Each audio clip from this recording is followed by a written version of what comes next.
What's the crack? It's your boy Terry. Ah, for fuck's sake. My God. It is what it is. It is what it is. Okay. What's the crack? It's your boy Terry out back at it again for another episode of the Film Room, ladies and gentlemen. This is where we go through a bit of dialogue, bit of debate. You know, try to hone the skills, sharpen the wit, so to speak. You know what I'm saying? Today we're going to be reviewing Rachel Wilson versus Lying Crying Brian. This motherfucker.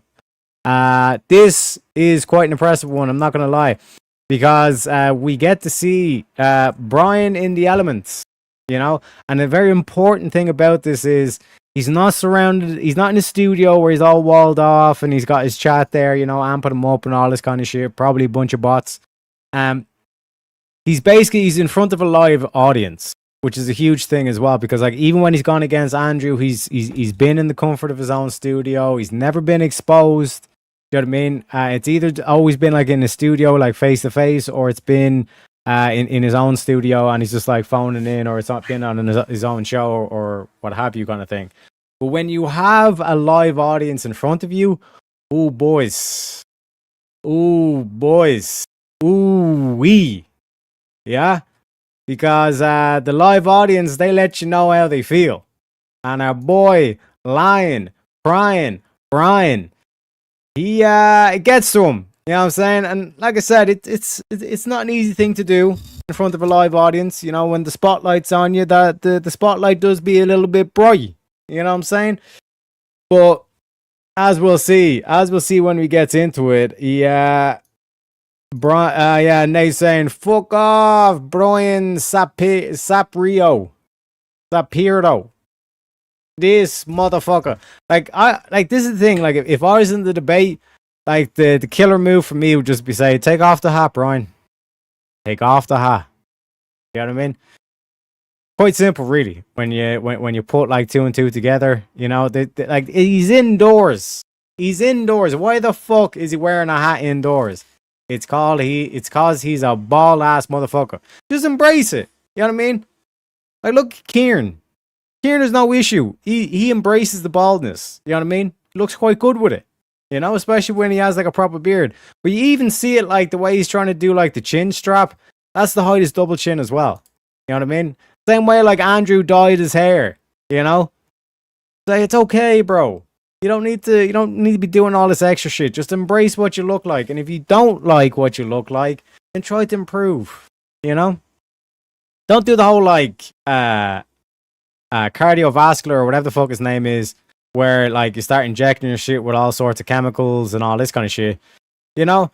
Just get yourself on a healthy diet. Look after yourself. Take care of yourself. You know, you don't need to be doing all this extra shit where you start putting nails in your head or some shit like that. Like the whole Lux Maxon phenomenon, like I said, I think that's a gay psyop. I'm not gonna lie. I genuinely think that's a gay psyop. But our boy Brian here, bro. But like that's why I often wonder about Lying Crying Brian is like which is uglier, his soul or his appearance? Because it's close, you know. We got Pseudo Master Chef in the chat as well. What up? What up? Brian Shitpuro. Yeah. Indeed. I can't disagree. Without further ado, ladies and gentlemen, let's get into it. Brought to you by Uncensored America. Also, Modern Day Debate was moderating it. So shout out to the boys. One sec. Let me I'll post their channel in the thing. So MDD is here. So post the link there. Go give him an L sub, like, follow, all the good stuff, ladies and gentlemen. You know what I'm saying? Don't be afraid. Help the boys out. You know what I'm saying? She should have challenged Brian to be truly free. To be truly free women and remove the head covering. Yeah, that's true. Alhamdulillah, habibi. You know? Is it buffering for everyone? Nah, like I said, it's this weird thing that YouTube does. Because if I do, one sec, if I click into this and I do, you know what I mean? So, like now it shouldn't be buffering, you know? Thanks for shout out, Tarek. Hey, mama. Gotta help out the boys, you know? But yeah, let's get into it, boys. Let's get into it, boys and girls. You know what I'm saying? I like to think it's going to be history versus common sense. You guys can decide for yourselves. You know, it's funny because I was talking with my manager on the way over here and we were laughing a little bit because the irony of this debate is she would not be standing here, with all due respect. She would not be getting paid to debate me if not for feminism. That's not an opinion, everybody. That's a fact. She would not have been paid to write her book if not for feminism and the people that work really hard to give her the opportunity to do this. Now listen, I don't care how much money she's getting paid. I don't care how much money her husband makes. The fact of the matter is that she wouldn't be here if not for feminism. Again, not an opinion, fact. I've never been called a feminist before. I've been called a lot of things by a lot of people. Never been called a feminist because I don't think I am one. I'm just somebody that doesn't like to tell other people what to do with their lives, man or woman. Who am I to tell a woman, you should stay at home? Now, as we get into this debate, he is going to tell Rachel to do a lot of things. You know what I mean? And like, this is what happens when you don't have any grounding. You know what I mean? Like when you're basically just like script reader or sellout or ideologue, like you're not actually thinking critically yourself, which means you're never actually going to hold yourself accountable. You're like the TV presenter on the news. You're just reading the teleprompter. And remember that scene from like Anchorman? Anybody that's seen the movie Anchorman, where they put a bunch of stuff on the prompter and they don't realize like what they're actually saying. They're just focused on reading the or saying the words that's coming up on it. They're not actually thinking or engaging in like what's actually being said. You know what I mean?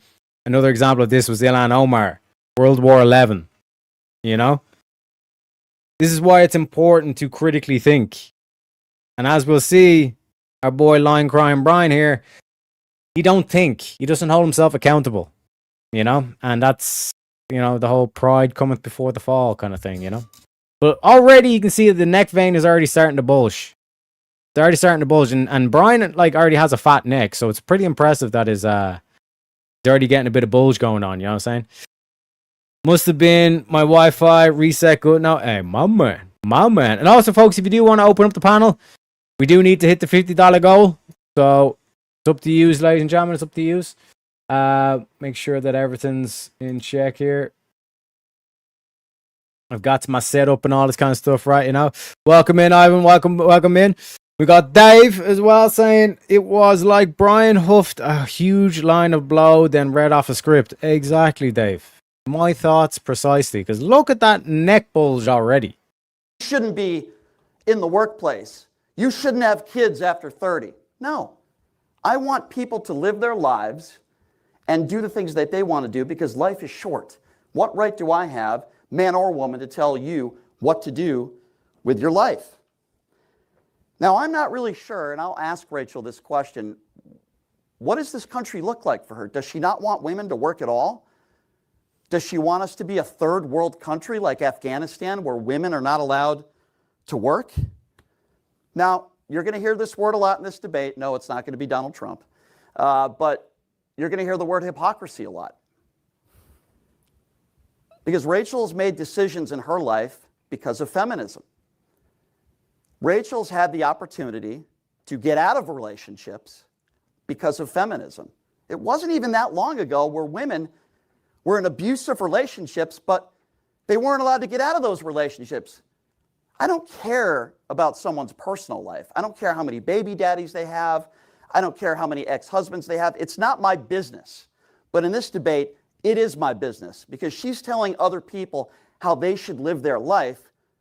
Why is it okay for her to do that, but not others? And shout out to Nate on the Ko-Fi.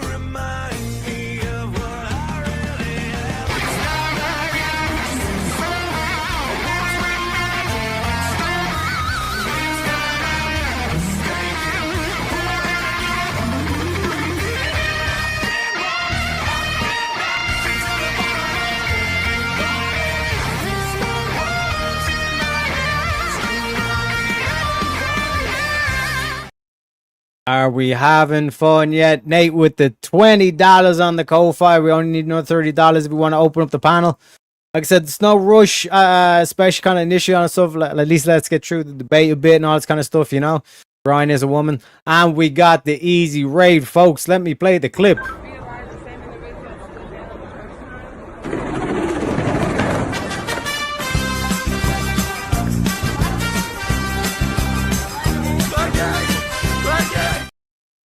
Welcome in, folks. Welcome in. We're going to be reviewing the Rachel Wilson versus Line Crying Brian.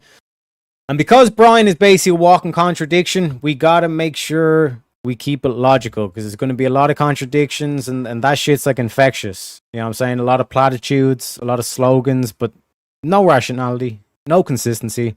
We got to make sure we keep things logical. Well, hang on, stop. Let's start with this. What are the 3 laws of logic? What are they? No, don't look them up. What are the 3 laws of logic? Do you think this is an inconclusive What are the mathematical 3 statement? laws of logic? There's 3. What are they?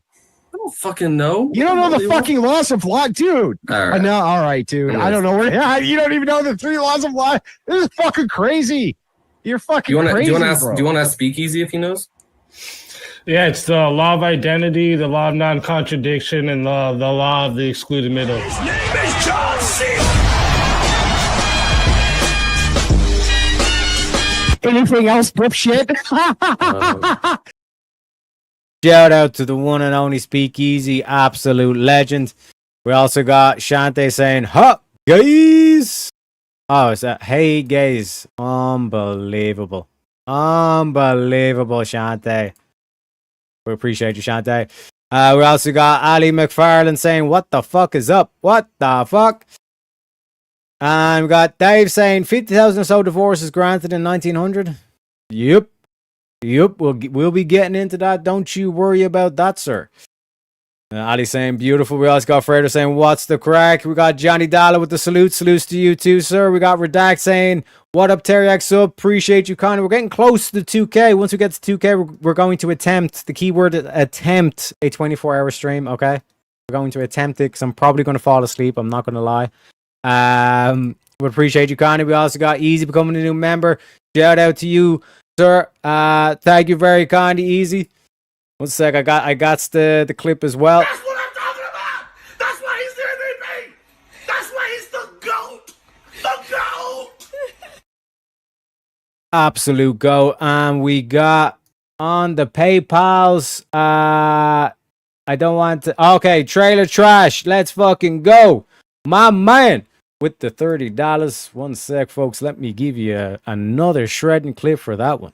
You remind me of what I really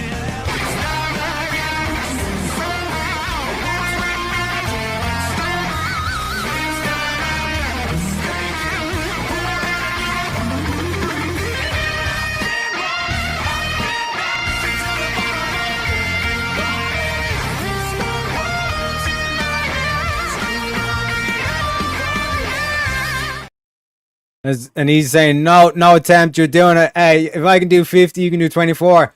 Like I said, I'm probably going to have to whip out like the energy drinks, or just like, you know, start mainlining the coffee straight into my veins. I'm going to have to come up with something to try and go that long. But yeah, shout outs to Easy. Easy doing 50 hours straight for his one. So like I said, I'm keywords attempt, but hopefully we get through it. And also shout out to Dart for the 5 gifted membership. Let me give you a little bit of Pepe for that one.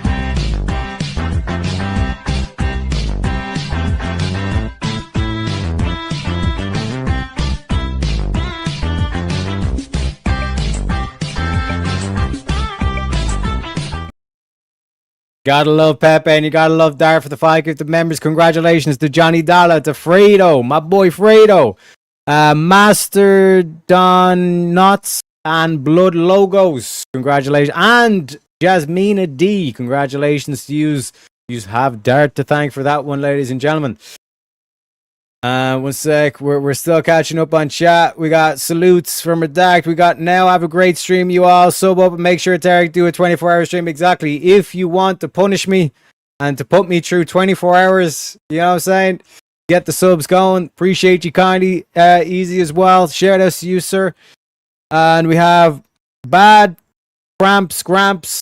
That's a good name. Big Irish, big up the Irish. You got to be done, you know.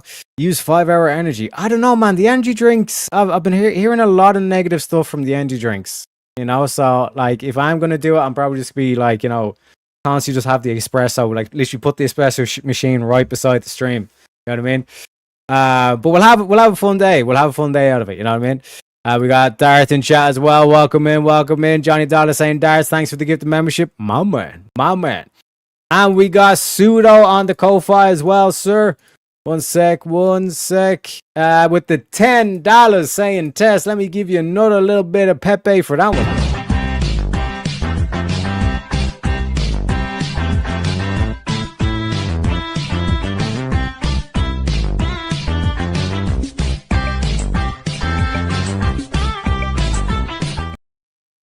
And I know what you're thinking, chat. I know what you're thinking. Stalling, nigga! Okay, all right. All right, I'm posting the links now. Chat, okay?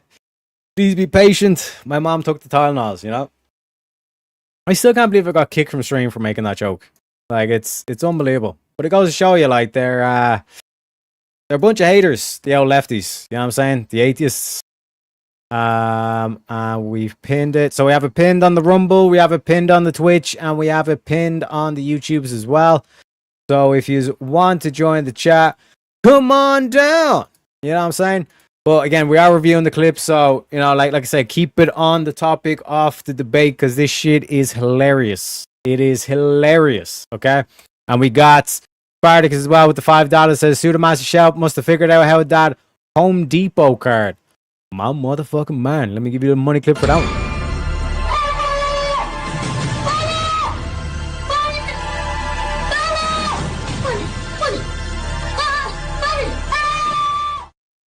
Oh man. And ladies and gentlemen, we got some guests backstage. Let me introduce them. I think it's safe to say that our luck has officially turned around, guys. We are back, baby. We are fucking back. We're back. Yeah. Classic. We are back. We are back. We're back, baby. What's the crack, boys? What's up? Hey, yo. Chilling like a villain. My man. And we do have a premium meme as well, so let me know which premium memes you would like. What are we feeling today, gentlemen? We got Andrew Wilson, we got Joey Diaz, we got Let's Talk About Me, we got a little bit of Indian wisdom. You're saying Joey Diaz for that American spirit? Yeah. Let's go, baby. Get up, cocksuckers, it's all over. Listen, we had a rough couple of months. Fucking Katrina's cousin Maria, the other one, Puerto Rico, Houston, fucking Florida. Listen, it's been tough up to now. The earthquake in Mexico, you know, the White House, whoever the fuck is going on, but it don't matter. They want to shoot, it's time for us to fucking shoot, cocksuckers. They want to get down and dirty. Don't forget who the fuck we are, you understand me? We're the baddest motherfuckers out there. You send a message to that fucking North Korean. He's gonna be sniffing my dick and sucking my asshole. That's the focus. We're going to North Korea in like a year. It's gonna be an island. It's gonna glow in the dark. You know why? Because we're Americans, cocksuckers. Who the fuck do you think you're dealing with? Stop with the gun control. They're selling more guns than ever the last 3 days. Stop with the fucking whining. Stop with the Russians on Facebook. I don't give a fuck. Worry about yourself. Keep your eyes open and get the fuck off Snapchat and fucking Twitter, cocksucker. Stay black. Stay black, folks. Stay black. And also welcome in Nate and Jack. Hey. What up? Have you all seen this debate? I have. Oh yeah. Man. Oh yeah. Let's get into it, boys. Let's get into it. I defer. Thank you very much for that opening statement. We're going to kick it over to Rachel for her 5-minute opening as well. Rachel, I have the timer set for you. The floor is all yours. Well, thanks for coming, everybody, and being here. It's great to see so many faces, and all of you online watching, thanks for your support. Thank you to Andrew for giving me something beautiful to look at in the front row. A whole straw man opening is brand new for me, but that should be fun. So for my opening, the topic of the debate is, has feminism been good for women and children? I'm glad we're talking about this because the whole reason I do this is that feminism has destroyed the lives of children. So let's talk about the promises of feminism. what it told women and children it was going to do, how they got suffrage passed, how they got the whole agenda passed. It was supposed to provide women with safety, equality, and happiness. Let's look at the last 100 years and see if feminism has delivered on any of those promises to women and kids. So after no-fault divorce became kind of the law of the land starting in the 60s and spread across the country, we changed all of society. Prior to 1950, there were only about 2% of kids living with single parents in a single parent home. Now that number is over 40%. Contrary to popular belief, women were allowed to leave abusive and dangerous marriages prior to no fault. No fault divorce didn't mean no divorce. It just meant you have to have a reason. So in the year 1900 alone, there were over 55,700 divorces granted to women for reasons like abuse or abandonment. Now you can just get one because you're not feeling it anymore. So what we have is broken homes, and the effects of broken homes on kids are extremely well explained in the data across all the data sets, and they're very consistent over time. And this is a key point from Rachel, because like it's basically like with no fault divorce, they're trying to act like, oh, I'm not able to get divorced and all this kind of thing, right? But it's literally like I keep pointing out, this like tyrannical mindset where it's like, just because I said so. That is the argument from the tyrant. Because I said so. And ladies and gentlemen, we've got another guest backstage. Let me introduce him. We bring in the studio this morning one of the gay rights activists, Mr. Should I call you Mr.? Mr. Dogs, welcome to the show. Sup, my mans. But yeah, like I have to, like, she destroyed him in this debate. It was fucking hilarious to watch. It was so fun.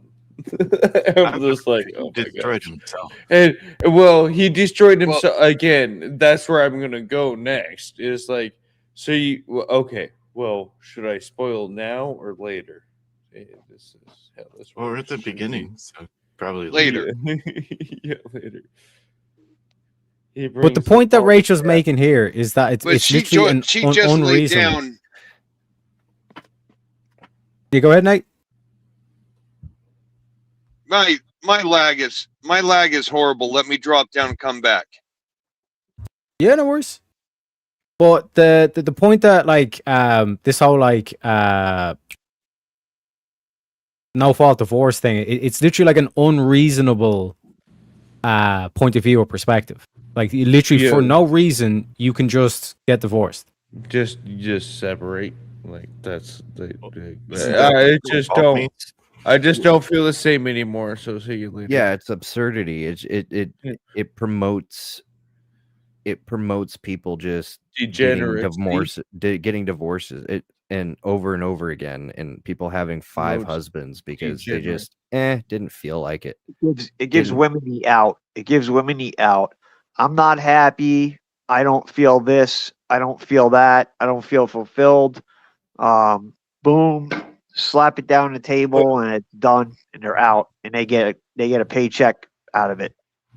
Yeah, well, not only that, but even for society and overall, wouldn't you say like you got in this, you need to take a point to it versus just saying, I'm just trying to run away. I'm gonna be a drugly homeless person, for instance. Hopefully, I could. Well, would you say? Right? Would you say, Dogs, that you just get rid of divorce?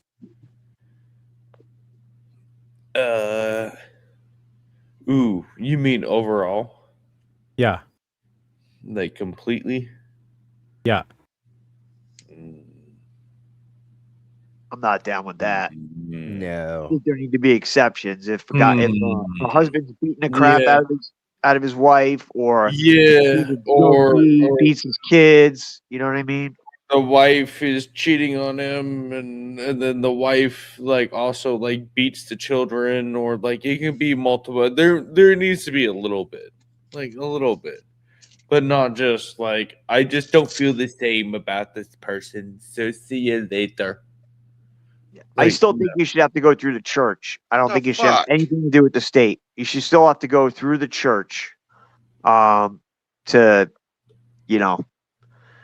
discuss those things and work. Well, that would be church of state separation, which I do believe with actual marriage. Yes, I don't believe. But now it's a state thing, which is law. So you have a law like documents and everything. That's what we're dealing with now.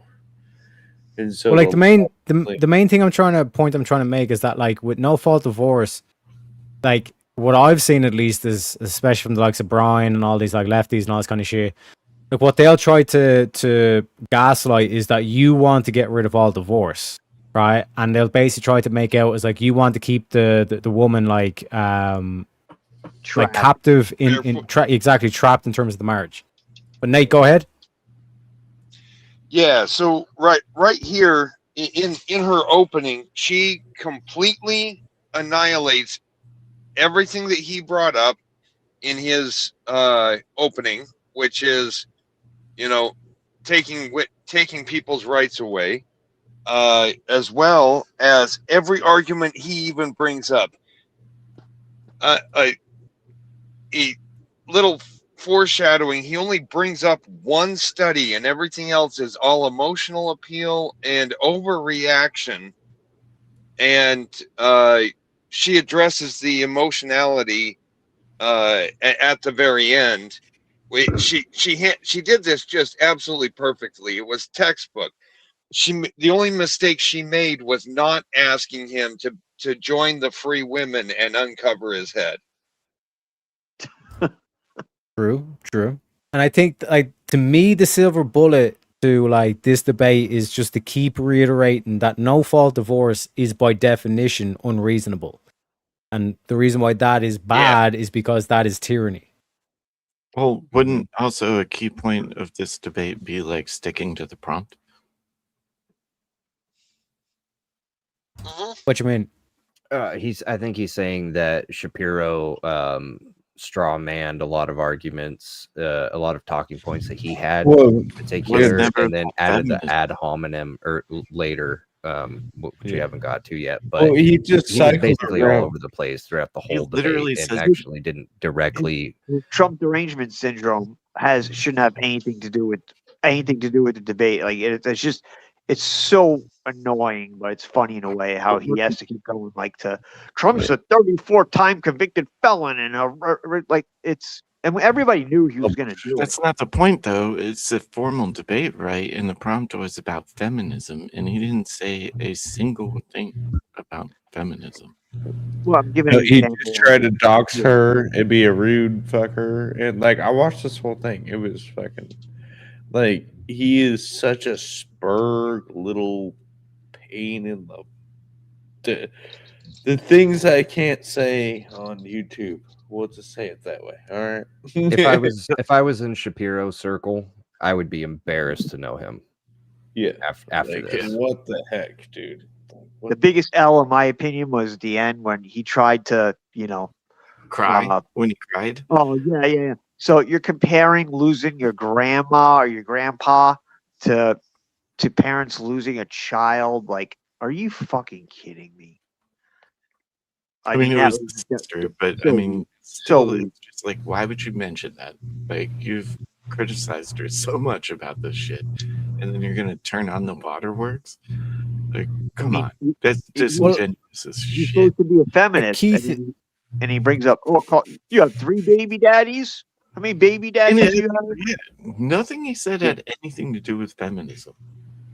Well, like a key thing though, like from his point of view, like what he's trying to do is like the rhetorical argument of like who am I to say that I should dictate what anyone else should do? And I think the reason why he's doing this is like the whole like rhetorical kind of like game that they like to play, where he's basically setting it up so he can kind of like quote unquote expose Rachel as a hypocrite and all this kind of stuff, and that's the kind of the line that he wants to go down.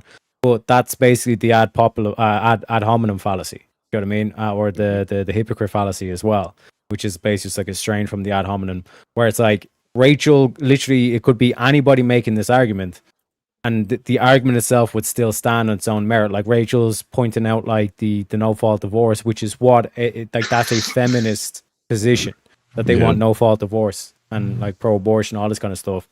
But like, I think like that's why I think like Andrew Wilson, Rachel Wilson, and like the whole Crucible crew are so powerful, or they've become such a powerful force, is because they actually adhere to like logical argumentation, reasonable argumentation.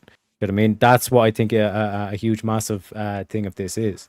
And what you're basically exposing with the likes of Lion Brian is that like all they use is just the like fallacious argumentation or emotional appeals or rhetorical games or optics and all this kind of stuff, but they actually don't have any sustenance to their argumentation.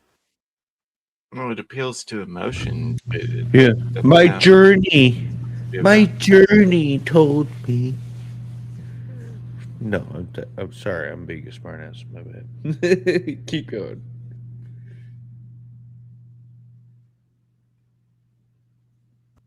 Let's go with the bait. So after this big wave of divorce in the 80s and all these newly single parent homes, children experienced a lot of destabilization in their lives, which put them at risk for everything you can think of. From, let's take a look at this. Fatherless homes account for children. 90% of kids who are homeless come from a fatherless home. 85% with behavioral disorders. 75% of kids in substance abuse treatment centers. 88% of kids who are committed to psych wards come from broken homes. If you look at abuse of all kinds, all the data sets show that kids who are living with a single mom and their partner are at the highest risk, more than 10 times more risk than children who are living with both married biological parents. Also for women, domestic violence didn't go away because of no-fault divorce. It shifted to cohabitative relationships. So the domestic violence rate dropped for married couples, but it skyrocketed for cohabitating couples. You are at 40% higher risk of getting abused by your boyfriend than you are your husband if you live with your boyfriend. So much for safety, I guess. What about equality? Well, men still do all the dirty, dangerous, difficult jobs. 92% of all work deaths are men. 90% of all infrastructure jobs, the essential infrastructure jobs that run everything you see here, are done by men. Women get less time for the same crime. Men get 30% longer sentences. Women get 40% more probation than sentences for the exact same crimes as men. Single mother households dominate welfare. 85% of SNAP money goes to women, to single moms. And if you look at welfare and out-of-wedlock births on a graph, they go up in tandem over the last 70 years together. So what about happiness? Are women happy? Well, unfortunately, no. We now have 26% of all American women are on at least one psychiatric drug. There's been 2 major studies done on women's happiness since sexual liberation. The Paradox of Declining Female Happiness and a follow-up study called The Female Happiness Paradox. Both data sets across time, culture, economic status did not matter. Women's happiness has decreased both absolutely and relative to men. So in summary, no, feminism didn't deliver on its promises. It hadn't made women and children safer or happier. It made them more vulnerable to abuse and exploitation by removing the men that have the most interest in protecting them, and that would be their own fathers and their own husbands. Thank you very much. So, gentlemen, thoughts on the opening statement so far? It's all facts. She's giving all the I was data. about to say it's nice. It's nice she to just see facts. laid and it out data and right there. statistics. Like, Yeah. yeah, And all he comes back with is. and he never contends with any of it. Everything he comes up with afterward is 100% emotional. Yeah, I feel this, and you have no right to tell anybody else what to do because you're not perfect, or it's just all nonsense.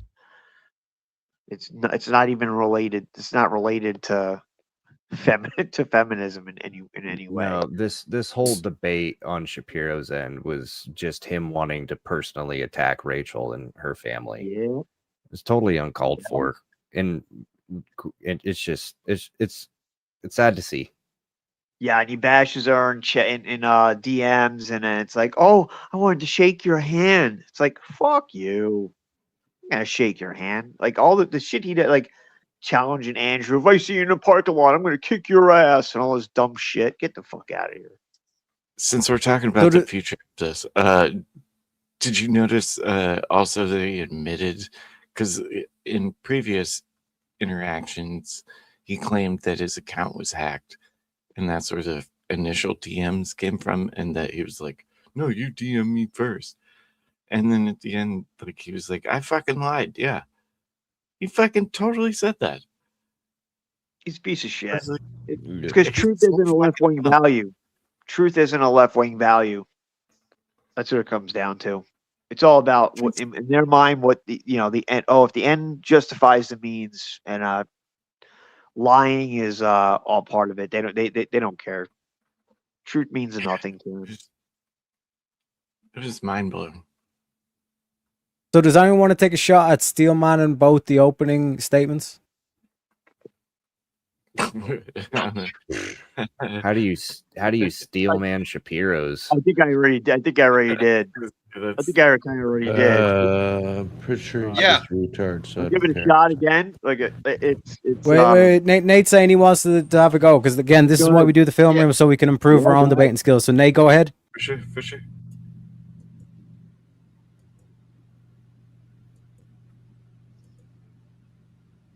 So Rachel's argument was women are less safe than what they were before no-fault divorce at the end of the 70s and before feminism, pushing women to be free and do what they want to do instead of taking care of their social responsibility. And Brian's argument to be Steelman is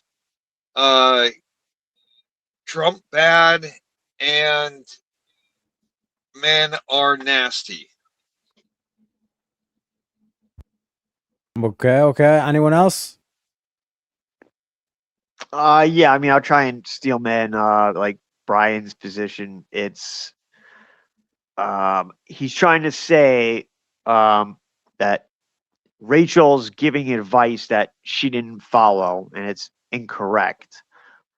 He puts this like, how many baby daddies did you have? And accusing her of being promiscuous, which it's not true. But yeah, it all comes down to nobody should be able to tell anybody else what to do. That's his main argument. Well, You can't tell people what to do because just because you believe in the Sky Daddy doesn't mean you can tell other people that don't what they should believe in, how they should run their lives. But that And hasn't happened yet. it has nothing to do with feminism. But that's his argument. Yeah. So, like, from my position, to Steelman Rachel's position, basically what she does is she takes feminism and a core tenet of the feminism since the 70s, which you can't get rid of. You can't do the whole thing of like, oh, that's just the modern wave or whatever. This has been a core tenet from feminism, is to advocate for no-fault divorce. Why is no-fault divorce wrong? Like I was talking about the whole tyranny argument, but she went down the route of it basically leads to more divorce. Why is that important? Because then it leads to fatherless kids, and like you have all the crime statistics in terms of and homelessness and all this kind of stuff for all the kids being fatherless or being from a single mother household. Also, what happens is because it's cohabitation, there's strange men then coming into the house. You see higher rates of domestic violence, domestic abuse, which is negative for the woman, and you also see higher rates of abuse for the kids as well. The Steelman Brian's position, again, he's coming at this from the whole, and this is what Destiny does, this is what Zan does, this is what all these, just inform you, like you should be expecting this anytime you go against one of these Democrats or left-leaning people, is his argument is basically going to be fallacious, and I think he does this intentionally so he can start taking shots at Rachel just to try and provoke and all this kind of stuff, because like we said earlier, they don't really have any logical or sound reasoning to their arguments. So the whole thing that Brian sets up here fallaciously is that he basically is trying to make the argument that Rachel's giving us advice, but Rachel didn't follow that advice, or she doesn't follow that advice. Ergo, how good can that advice really be if she didn't even adhere to it? Which again, on the surface, appears to be logical or appears to be true, but in the essence, it's actually fallacious because the conclusion does not actually follow. Because I could be a heroin addict does not mean that me making the argument of heroin being bad is not a bad argument. You know what I mean? It objectively, it is more healthy to not do heroin than to actually do heroin. But again, this is the whole like types of games they play with the whole optics and all this kind of stuff. So this is something you have to train yourselves to recognize and be able to point out. And just by simply calling it a fallacy, that is in itself a fallacy. If you just say, "Oh, it's fallacious," I don't need to deal with that argument. That's known as the fallacy. You need to actually be able to deconstruct and show why and demonstrate why the reasoning is fallacious in a sense of the conclusion doesn't follow or one of the premises are untrue. Also, Nate says my lag is fucking horrible. Drop down and drive the chat. Thank you, sir. Appreciate you hopping on, Nate. Like I said, man, it's unfortunate with the lag, but again, this is for like everybody in the audience as well, so we can kind of improve our own debate skills. But is there anything else anyone wants to mention before we continue with the video? Actually, I gotta go too. I got concrete tomorrow. I got 21 yards of concrete for a drive path to finish tomorrow. So it is. Yep. No worries. Any shout outs? Get headed out. So thank you for the stream, brother. Have a good one. Always a good conversation. Thanks for hopping up. Appreciate you, dogs.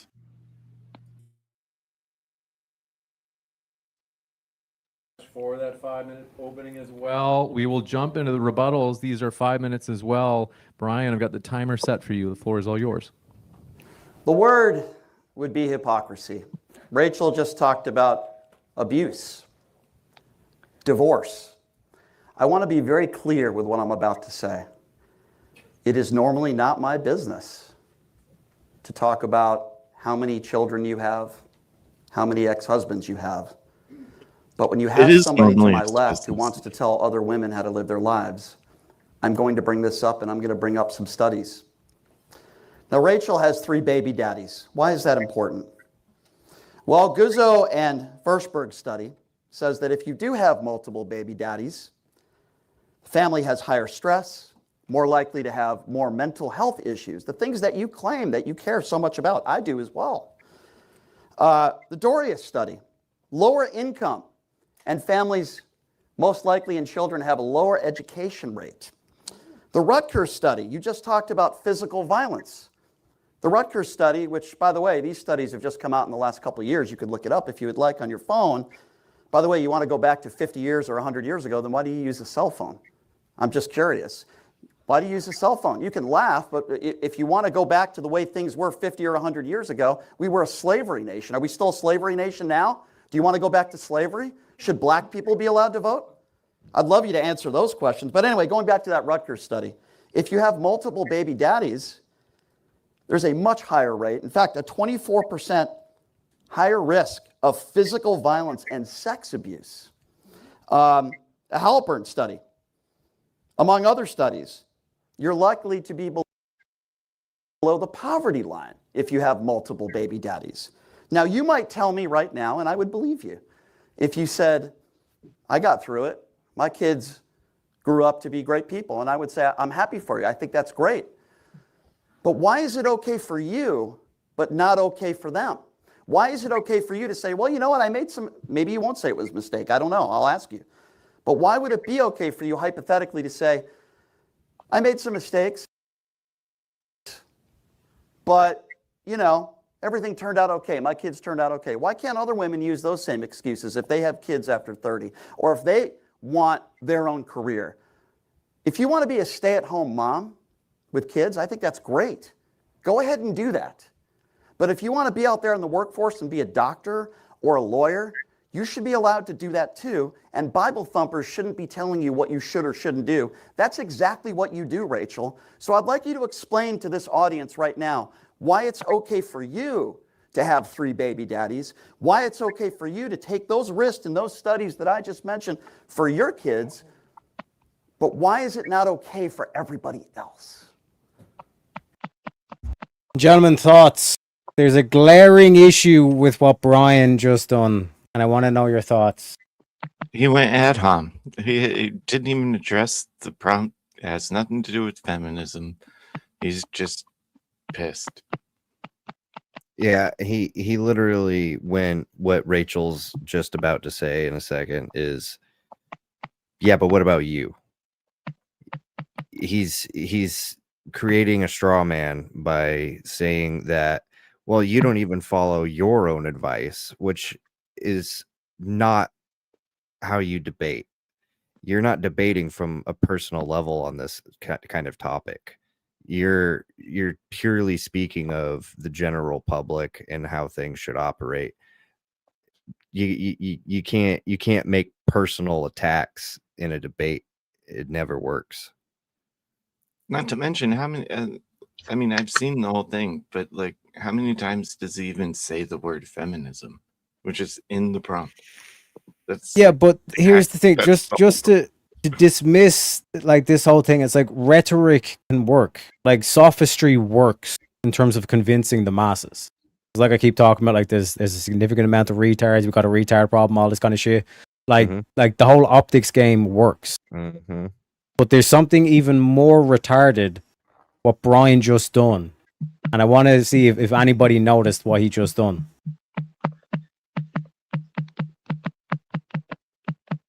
Wait, who's tapping? Oh, maybe it's me. Can you hear Mike? Can you hear that? Yeah. Yep. All right, my bad. I was hitting somebody in the chat. That's defending Shapiro.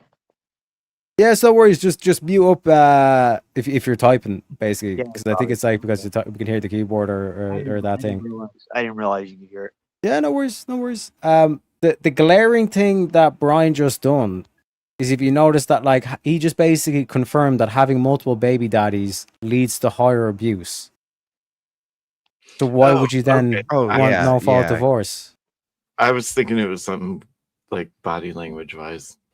I thought you were like, Yeah, of like, course, like the 100%. very beginning of his of that whole thing right there was him saying, yeah, no, it's a bad thing.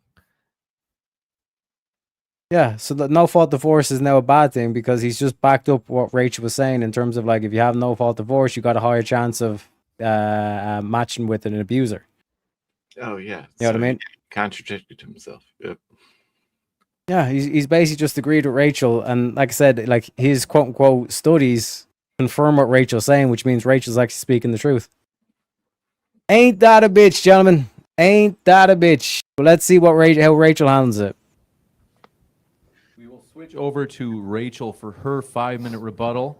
Got the timer set for you, Rachel. The floor is all yours. So what you just heard was amateur hour of somebody who does not know how to make an argument, somebody who doesn't know what a debate is or how to Ad hominem have a attacks. debate. You can't Ad hominem interrupt. attacks. You can't. You can't interrupt during the No. Yep, go ahead. Again, amateur hour. This is the person who did the ad hominem attacks. He didn't present an argument. He just said, what about you? He used a tu quoque fallacy. What about you, though? This debate has nothing to do with my life or your life or Yes, my it does. personal life or your personal life. We got to mute you. Okay. You're going to interrupt. Control yourself, Brian. Yeah. Sean, please mute Brian. Staggering lack of self-control. So again, another fallacy, a straw man fallacy. My argument was not that I can tell women what to do. My whole entire opening was just explaining what has happened to society in general, going over data. There was no condemnation of working mothers. There was no condemnation of women who need to leave abusive relationships like I did. There was no, we need to go back to slavery, which was 50 years ago, I guess. Again, not sure how this person is employed in media. But all that aside, he did not address any of the arguments I made, which were that, actually what he did was support my arguments by saying, yeah, when families are broken up, it's bad for kids. When we see divorce, rampant divorce, children raised in single household families, it's bad for kids. Yes, it is. Now, if everyone was only getting divorced in instances of abuse or abandonment, we would see divorce rates much closer to numbers that we had prior to no fault. You would see, if you look at surveys, the reasons for divorce, things like legitimate physical abuse are very far down on the list. They're usually like 4th or 5th. The number one reason is irreconcilable differences. I fell out of love. Mr. Johnson down the street makes me feel sexy. I need to find myself. And the kids are resilient and they'll get over it. What I'm against is this frivolous breaking down of families to chase personal happiness. The kids don't get over it. We have massive studies on what happens to children after divorce. And as Brian brilliantly laid out, it's very bad for kids. We see the worst outcomes for children coming from broken homes. So the argument is not no one can get divorced. The argument is divorce should only be permitted for very good reasons. That was the historic norm for the church. I'm not saying that women can't work outside the home ever. I'm saying that mothers already have a full-time job and that pushing them to work outside the home, creating the 2-income trap that's been laid for us by feminism, reduced women's choices. It didn't give us more choices. There was never a time when women were not allowed to work. It just wasn't the norm because women already had a full-time job, especially prior to the birth control pill in 1965, when most women had an average of 3 to 7 kids, depending on what time frame you're looking at. That's a full-time job. It didn't make sense to send women out to do men's jobs. It didn't make any sense to push them outside the home and force them to work. And now women like me who want to stay home struggle and find that they can't and find that they have to work when all they really want to do is be at home raising their own children, and they're forced to try to outsource that, which is why most women only have 1 or 2 children anymore. You can't afford to put 5 kids in daycare. So we have very small families, we have lower birth rates, and we have unhappier women who are now trapped in a different set of bad circumstances with abusive cohabitating partners instead of a husband who loves them and takes care of them. We're trapped in this 2-income trap. We have women who are trying to juggle everything and balance everything and are struggling to do that, and they're reporting higher levels of anxiety and depression.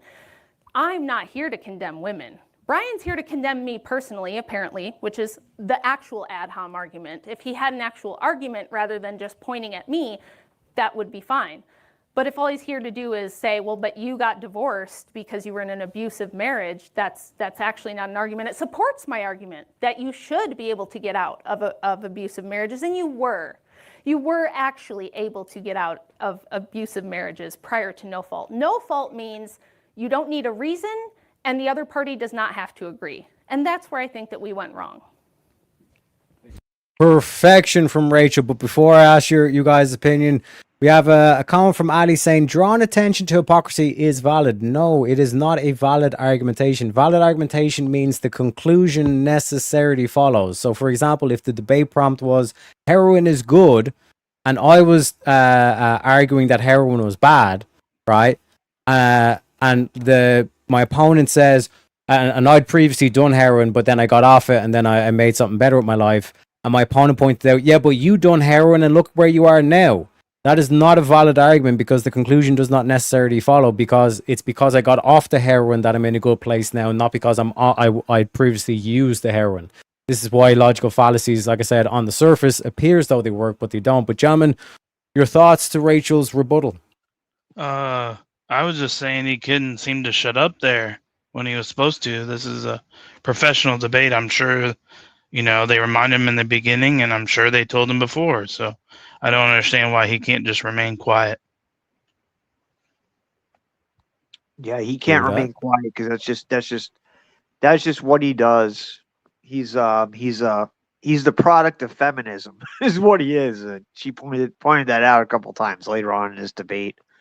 Oh yeah, she nailed it there in that rebuttal right there. That really summed everything up right there. Yeah, and then at the end he proved he's not in control of his emotions like a man should be. She absolutely nailed that rebuttal. She pointed out his ad homs, all of his fallacies, and provided examples of why that they were what they were, and completely just tore down everything that he had to say and explained how she did it. That was textbook perfect debate. And it only gets better from here. Oh, 100%. And like I said, like I keep pointing out, the whole like no fault divorce is literally to get divorced for no reason, which by definition is unreasonable, and we should not have unreasonable laws. But let's get into the good stuff, because like you're saying, boys, the neck vein does be popping and everything. Let's get into it, boys. For that rebuttal from Rachel, we're going to. So we're going into the 40-minute crossfire or open dialogue. I'm going to trust you guys, but if there are interruptions, I do have to jump in and break it into 90-second responses. So handing it off to you, the floor is yours. Well, first of all, for somebody that wants to stay home, you're certainly out a lot debating people, so I really don't understand that argument. Well, number are you one, aware of well, let me was address that, was that since 10 this seconds, is the back and or forth. Can I just finish? Well, this is 'Cause the back that and forth. I know, but that was like 10 seconds. But you already got it wrong. So my Okay, children well, are. you got everything wrong. My children got are everything grown. wrong. No, I got everything right. I know they're grown. They're Can I grown just up finish? and out of the house. Can I just finish? So Okay. I've never Can I said finish? that women can't leave the house when their kids Can I- have grown up and left, and Okay. that they can't. Do you believe like, women should be allowed to vote? Do you think women are chained to the kitchen? Do you I'm think asking you a chained to question. the Do you kitchen? think women should be allowed to vote? I think it would be better if women and many other groups didn't vote. I would categorize women as one of the groups that should not. Yes. Is there any other demo that shouldn't be allowed to vote, or is it just Yeah, women? I think there's a lot of different ways that you could limit suffrage that would make everything a lot more fair and a lot more efficient. I think that if you're taking more from the system than you get, so that would be a great way to limit suffrage. You'd have to be a net zero taxpayer. You can't be taking more than you're getting. So if you're getting more in SNAP benefits and welfare So than voting you're paying, should be based on how much you pay in taxes, or if you pay it should taxes? be based on whether you are contributing to the system or not. If you're taking more than you're contributing, no, you shouldn't be having a voice in governance. You should also have to take a civics test proving that you have some rudimentary understanding of how our government works. A lot of people wouldn't vote for Donald Trump if that was the case. But anyway, so you don't think that And just real quick in chat, Ali, what the point that we're making is hypocrisy is not a valid argument. Do you understand what a valid argument is? Probably not. But gentlemen, like I said, so far, like I said, I think Rachel is now kind of saying, okay, if we want to do the whole because like Rachel basically has copped onto the game straight away. It's like, okay, you're just doing the whole optics. You want to turn it into a personal jabs debate and all this kind of shit. And I'm going to mop the floor with you because, you know, women do be doing the mopping and the cleaning, you know what I'm saying? Women make good cleaners, you know?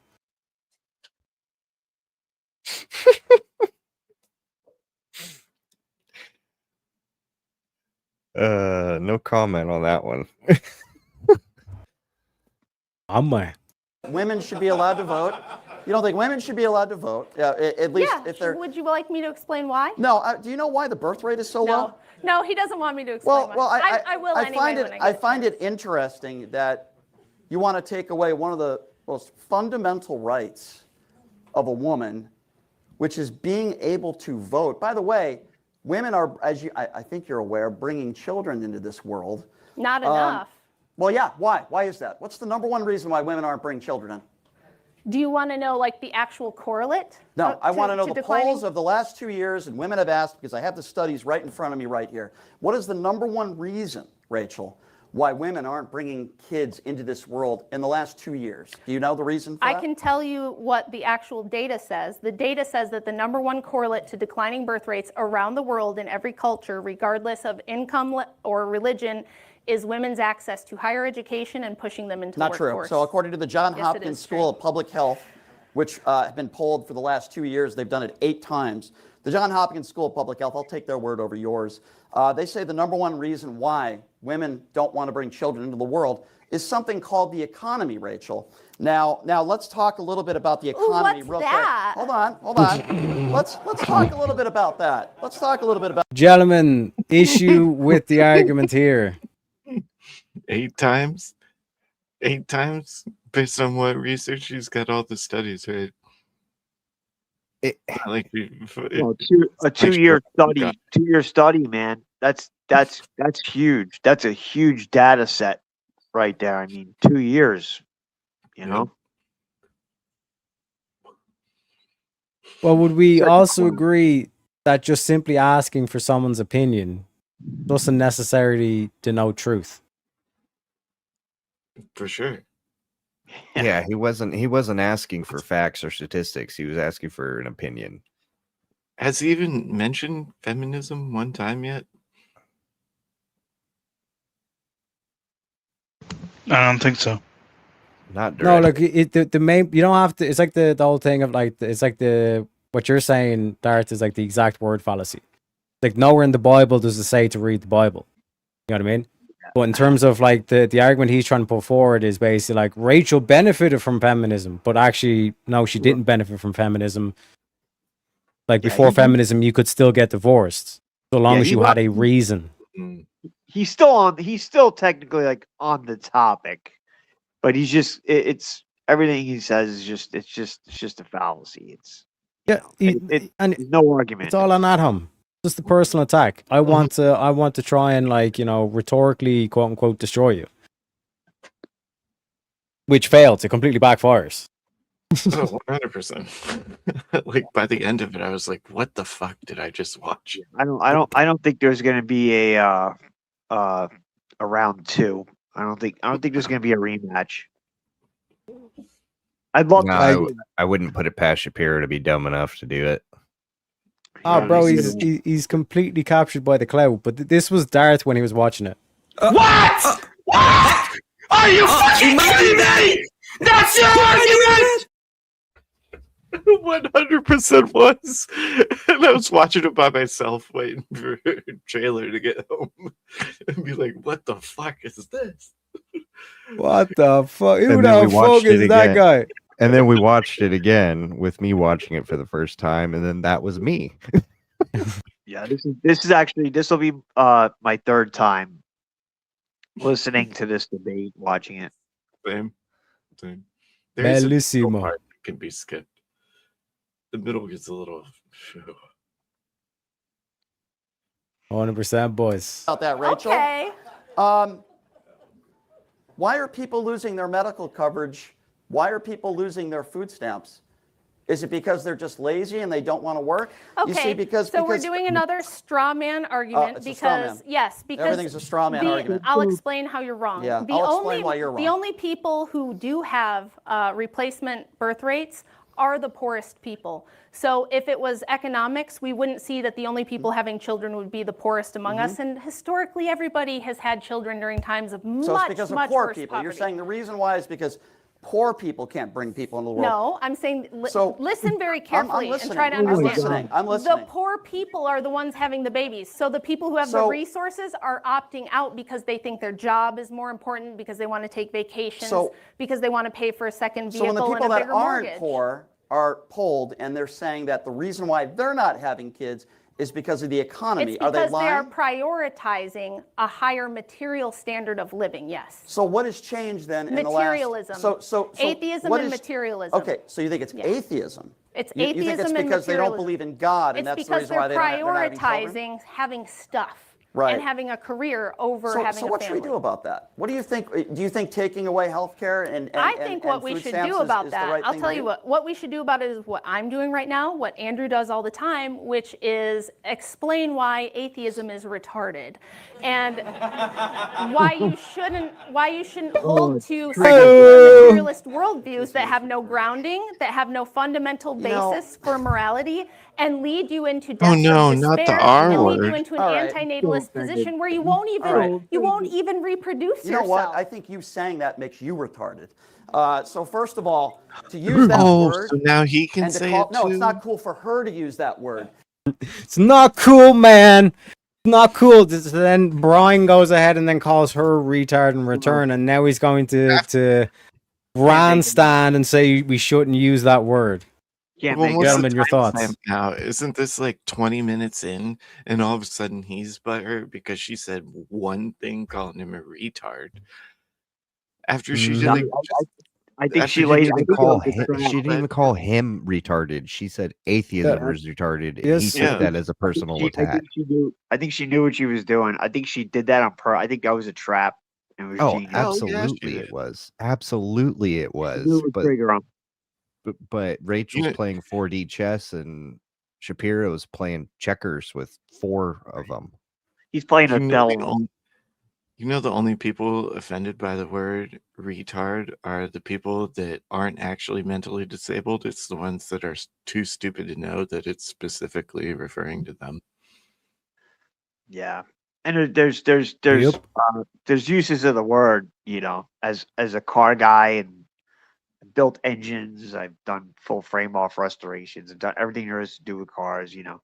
And I tell the people like, well, you have no there's no what's the other there's no other use for that word, but to describe mentally ill people, timing is retarded. Shit, I know what you're talking about. Yeah, timing is retarded when it's off. Especially if Timing's you got off, big it's lobes. retarded. You got retard that shit. 100%. To say that just because we don't believe in what you believe, that people are retarded. Because Bro, that's retarded. Okay, good. So let me be very clear, okay? Everybody has the right to believe in what they believe in. Everybody has the right.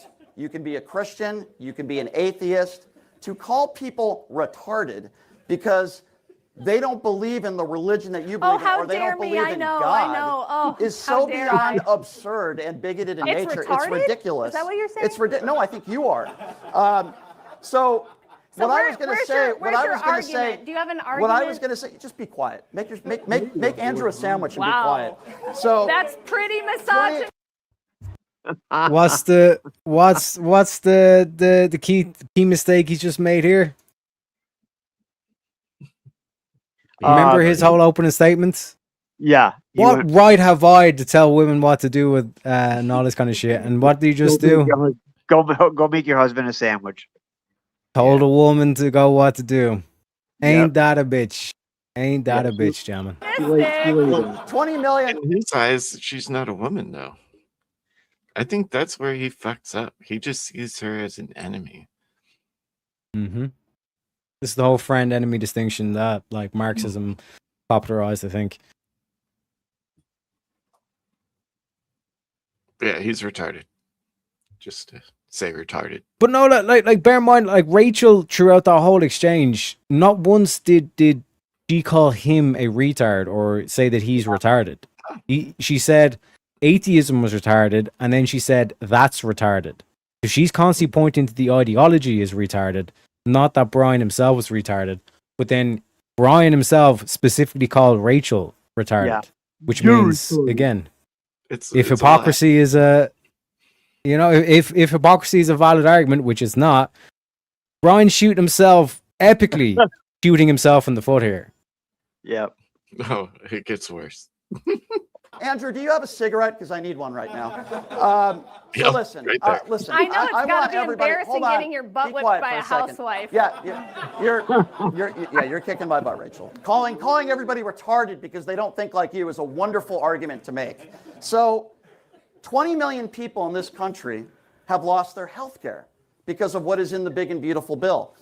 Millions of people have lost their food stamps. And while people that are sitting over there think it's funny that people in this country are struggling, living paycheck to paycheck, many of those people can't afford to have a child. And if they have multiple children, they have to work 2 jobs. They have to work 3 jobs. Now, what happens if a woman hasn't met the right man and she's in her 30s? What does she do there? What happens if a woman is a single woman trying to raise children? What is she supposed to do to raise those children?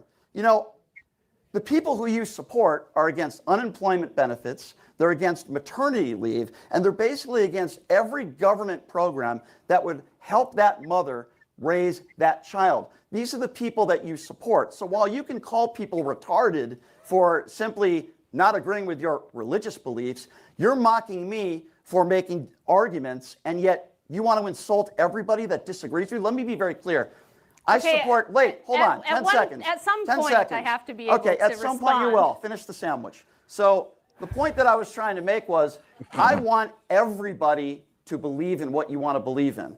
I'm not going to call you retarded because you don't want to be Christian, because you don't want to be Jewish. By the way, I'm not an atheist. I do believe that there is a higher power. I just don't consider myself an extremely religious person. I would never call you all retarded because you don't believe in the same religion that Rachel Didn't he believes just in. call I them don't all live my retarded? life based on a book. Yeah. He did indeed. He did indeed. But what's the key thing here that he's doing? Being retarded. Not even that.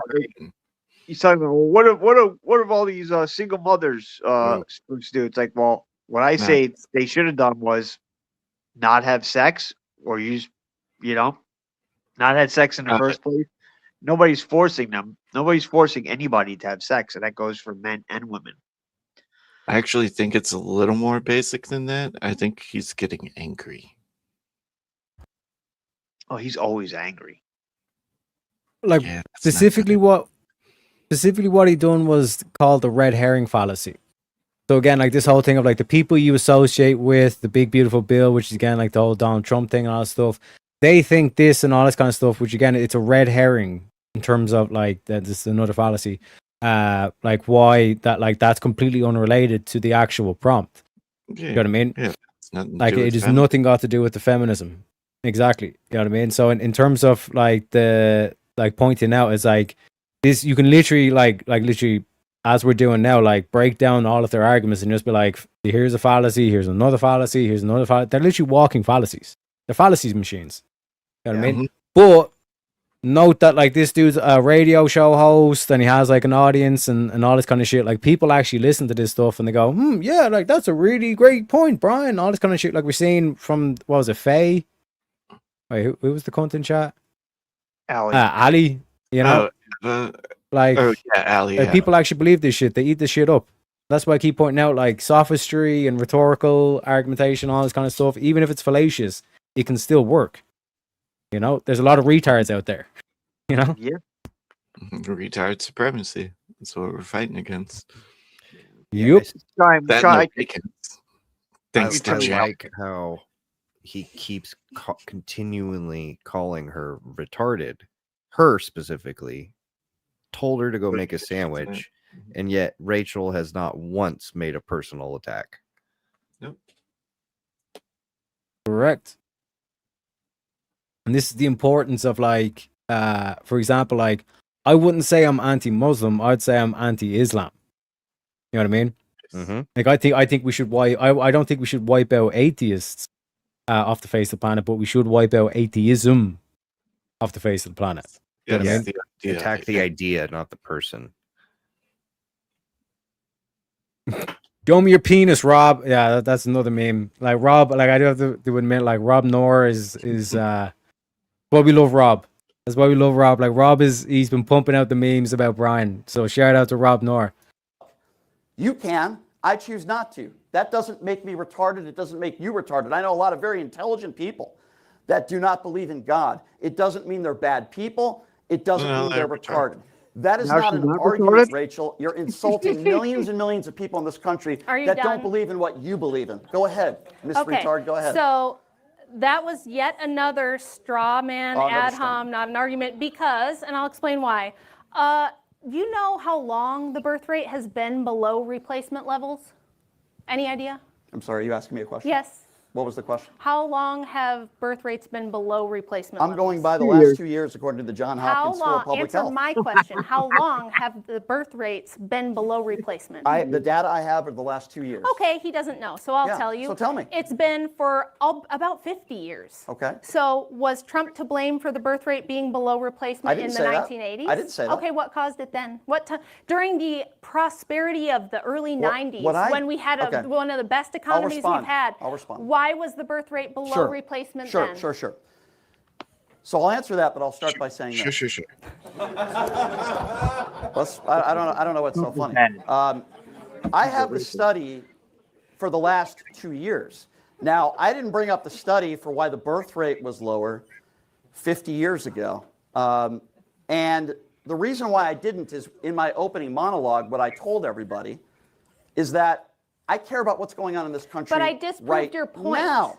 My point disproves your point. What are you talking about? You it's said the economy now. You said right now. Yes. You said the reason women aren't right having. Now. Yeah. You right said now. the reason is this. Right. I'm telling you, it's been this way for 50 years, so it can't be anything that's happened in the last 2 years. I just gave you why women are not having children. Are you not now. able to follow logic? Are you not able to listen to logic? I just told That's not logic. I just told you right now The reason why women aren't having kids now I know you care about 50 years ago. I No, care I'm about talking right now. about consistency over Okay, time. and right now, the number one reason is the economy. That's what I'm trying to explain to you. Why don't you pay attention? What I'm Why trying to don't you explain listen? to you is that even in the 90s, when the economy was at its best, women were still not having more And than times change, and people change, and women have different opinions What I'm of why telling they're you doing is different things. this disproves your theory. No, it doesn't. You can take one survey. No, it doesn't. What you have is one survey. How many people were asked the question in the survey? I have it right here. 18,000. 18,000. Yes, 18,000. And they John Hopkins. Right. So you don't think that it could be the case that when they say it's the economy, they're not saying we're starving. They're saying, look, I want to go on a cruise every year. I want that second vehicle. I want a higher standard of living, Wait, and hold on, I let would me prefer get to this have a right. job and work. So the I can reason have why stuff. women aren't having kids is because they want to go on a cruise. It's That's because not they retarded. want a higher material standard of living. And Okay. so All right. How do you now know that? well, How do you know that? you did this big long monologue, so now I'm going to do one. If you know anything about the economics of the last 50 years and the birth rates, you would know that prior to pushing women into the workforce in huge numbers in 1970, most women with school-age children stayed at home. Overwhelmingly, there was only like 6% of kids who had a mom that worked full-time.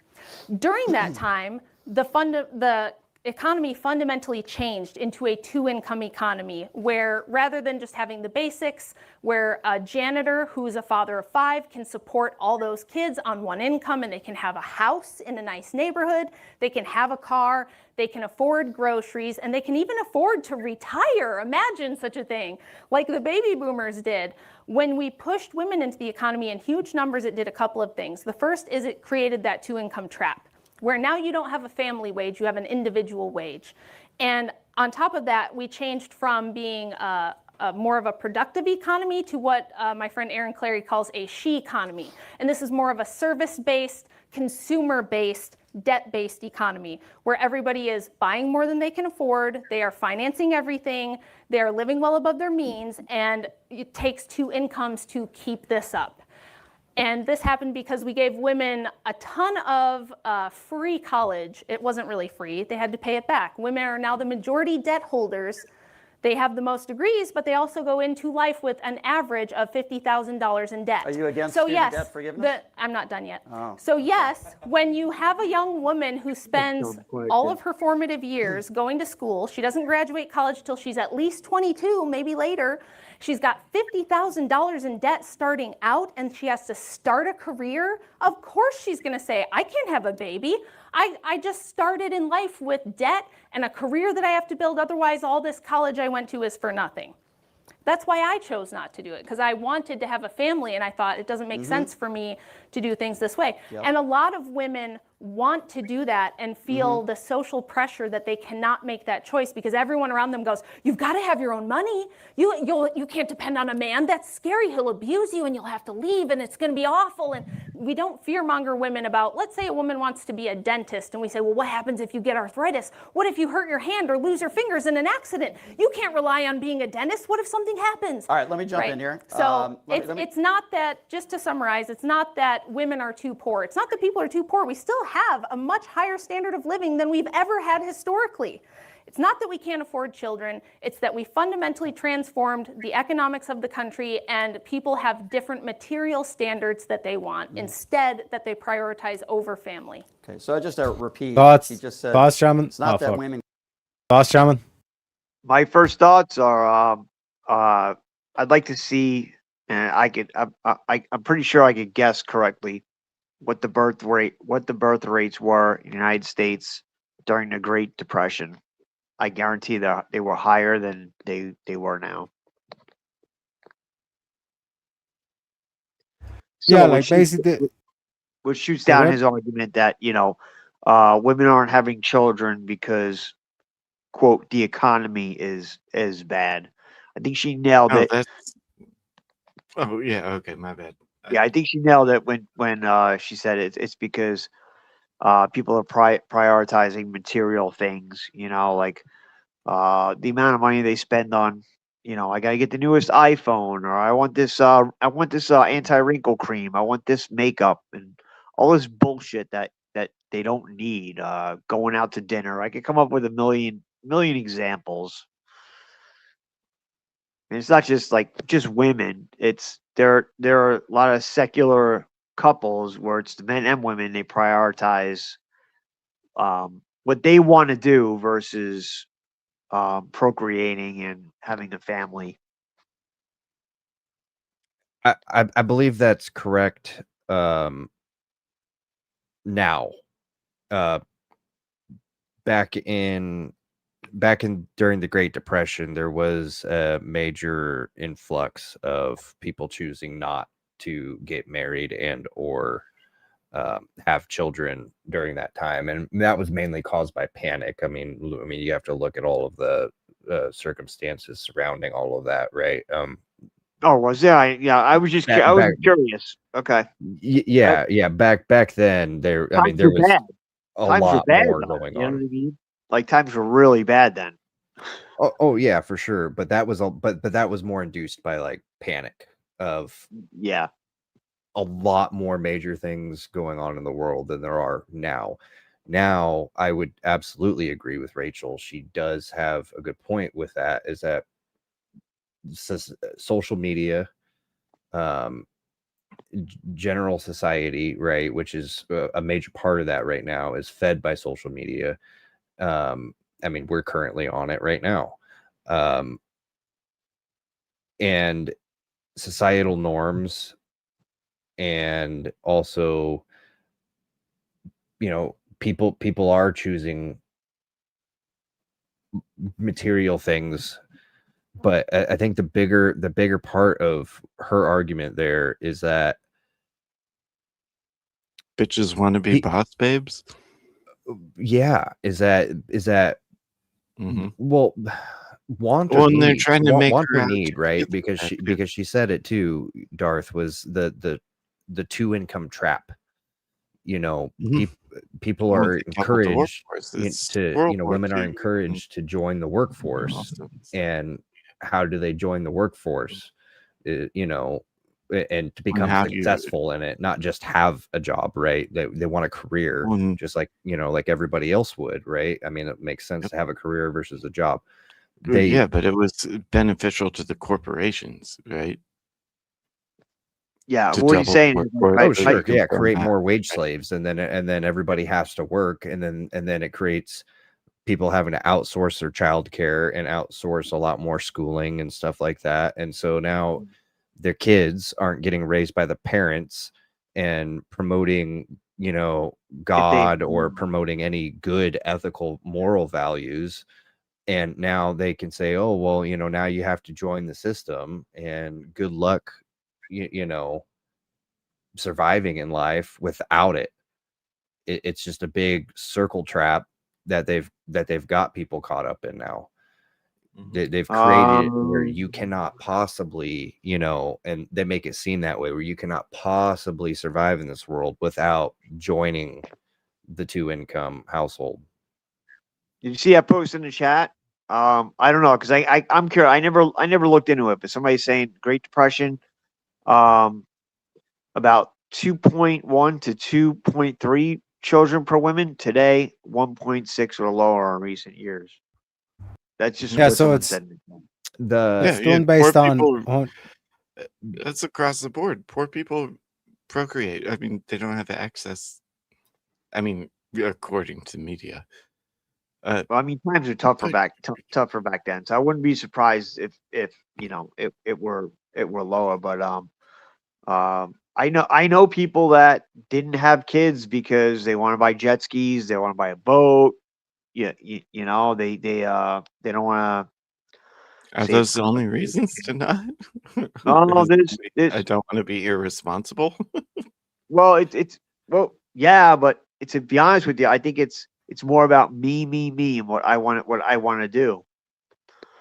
I don't think you don't understand the responsibility part really until you actually have a child. How can you say that? You know nothing about me. You can't say what I understand. You don't understand what it's like to have a child because you didn't have one. That's all I'm saying. It's one of those things like, people say like, oh, time flies, this and that, like, or kids, kids grow up so fast. You don't really understand it until you have a child. It's not something that you can. It's not something you can understand by somebody explaining it to you. That's all I'm saying. But I really think it's more about material. I think it's material. It's materialism more than responsibility. And that's what Rachel's saying. I think it's right. I think she's right. Oh shit, boys! We got a raid from Cool Vic. Let me play the clip.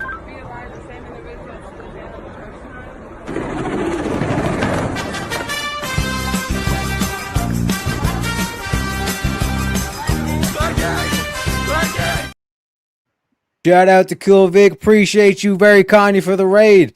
I suggest everyone goes over and gives Cool Vic a like and a follow. Boys, a beast.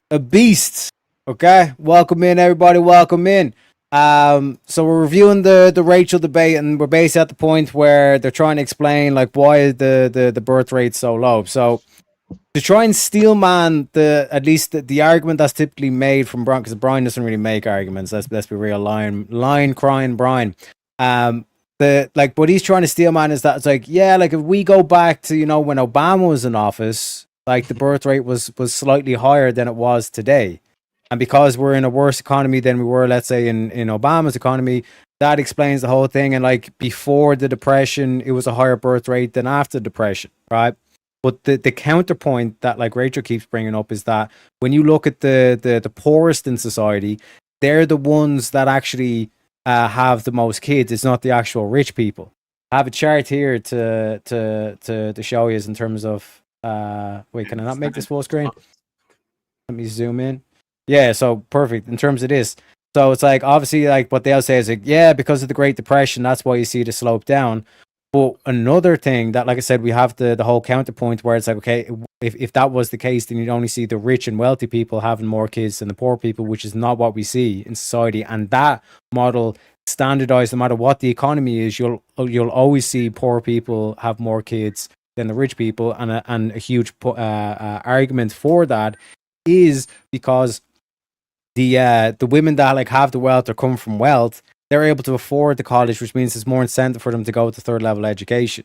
But the main problem with third level education for women is you're going to college and riding the cock carousel instead of actually like using like those like most fertile years to actually have a kid and actually have give birth and all this kind of stuff. So it's like this decline that we see here is, you could also view this is when feminism started becoming rampant, and as the more and more feminism became, the more and more it decreased down until it got to about 10, and now it's slowly starting to go back up because of this counterforce you're starting to see come back in the culture, essentially. Do you know what I mean?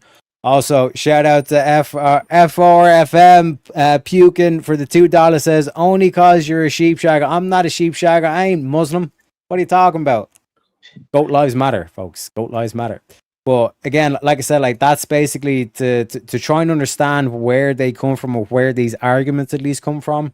That's basically what they're trying to do. They're trying to like point to like, oh, like back in like the 2000s when we had a better economy and things were like the prices were low and all this stuff, women were having more children. Yeah, maybe two to four kids per 1,000 people, which is not a great argument. Whereas if you go back before feminism, it was like 24. It was more than double. Like around the time that abortions started happening. Yeah. Doesn't that correlate on that too? Abortion, like all this stuff that feminism promotes. And you just see, boom, massive decline. Then try to recover, and then boom, even more shit. Like the 90s and 2000s, that's when like the propaganda, all this kind of shit started to take over, and you see a steady decline back down again. Birth control pills, another one.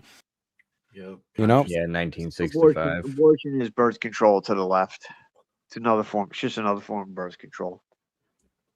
You're Catholic. Sickening. Just kidding. Just kidding. That was a joke. Well, let's get back into it. And can't afford children. Rachel's in a situation where she has means and she has money. She doesn't speak for all the other women that were in this John Hopkins, where they all said that the number one reason was the economy. There could be all sorts of different reasons. I don't believe that the majority of these women said they're not having kids because they want to be able to go on a cruise. Okay. They got to pay their college I don't believe. debt. I'm not done yet. Okay.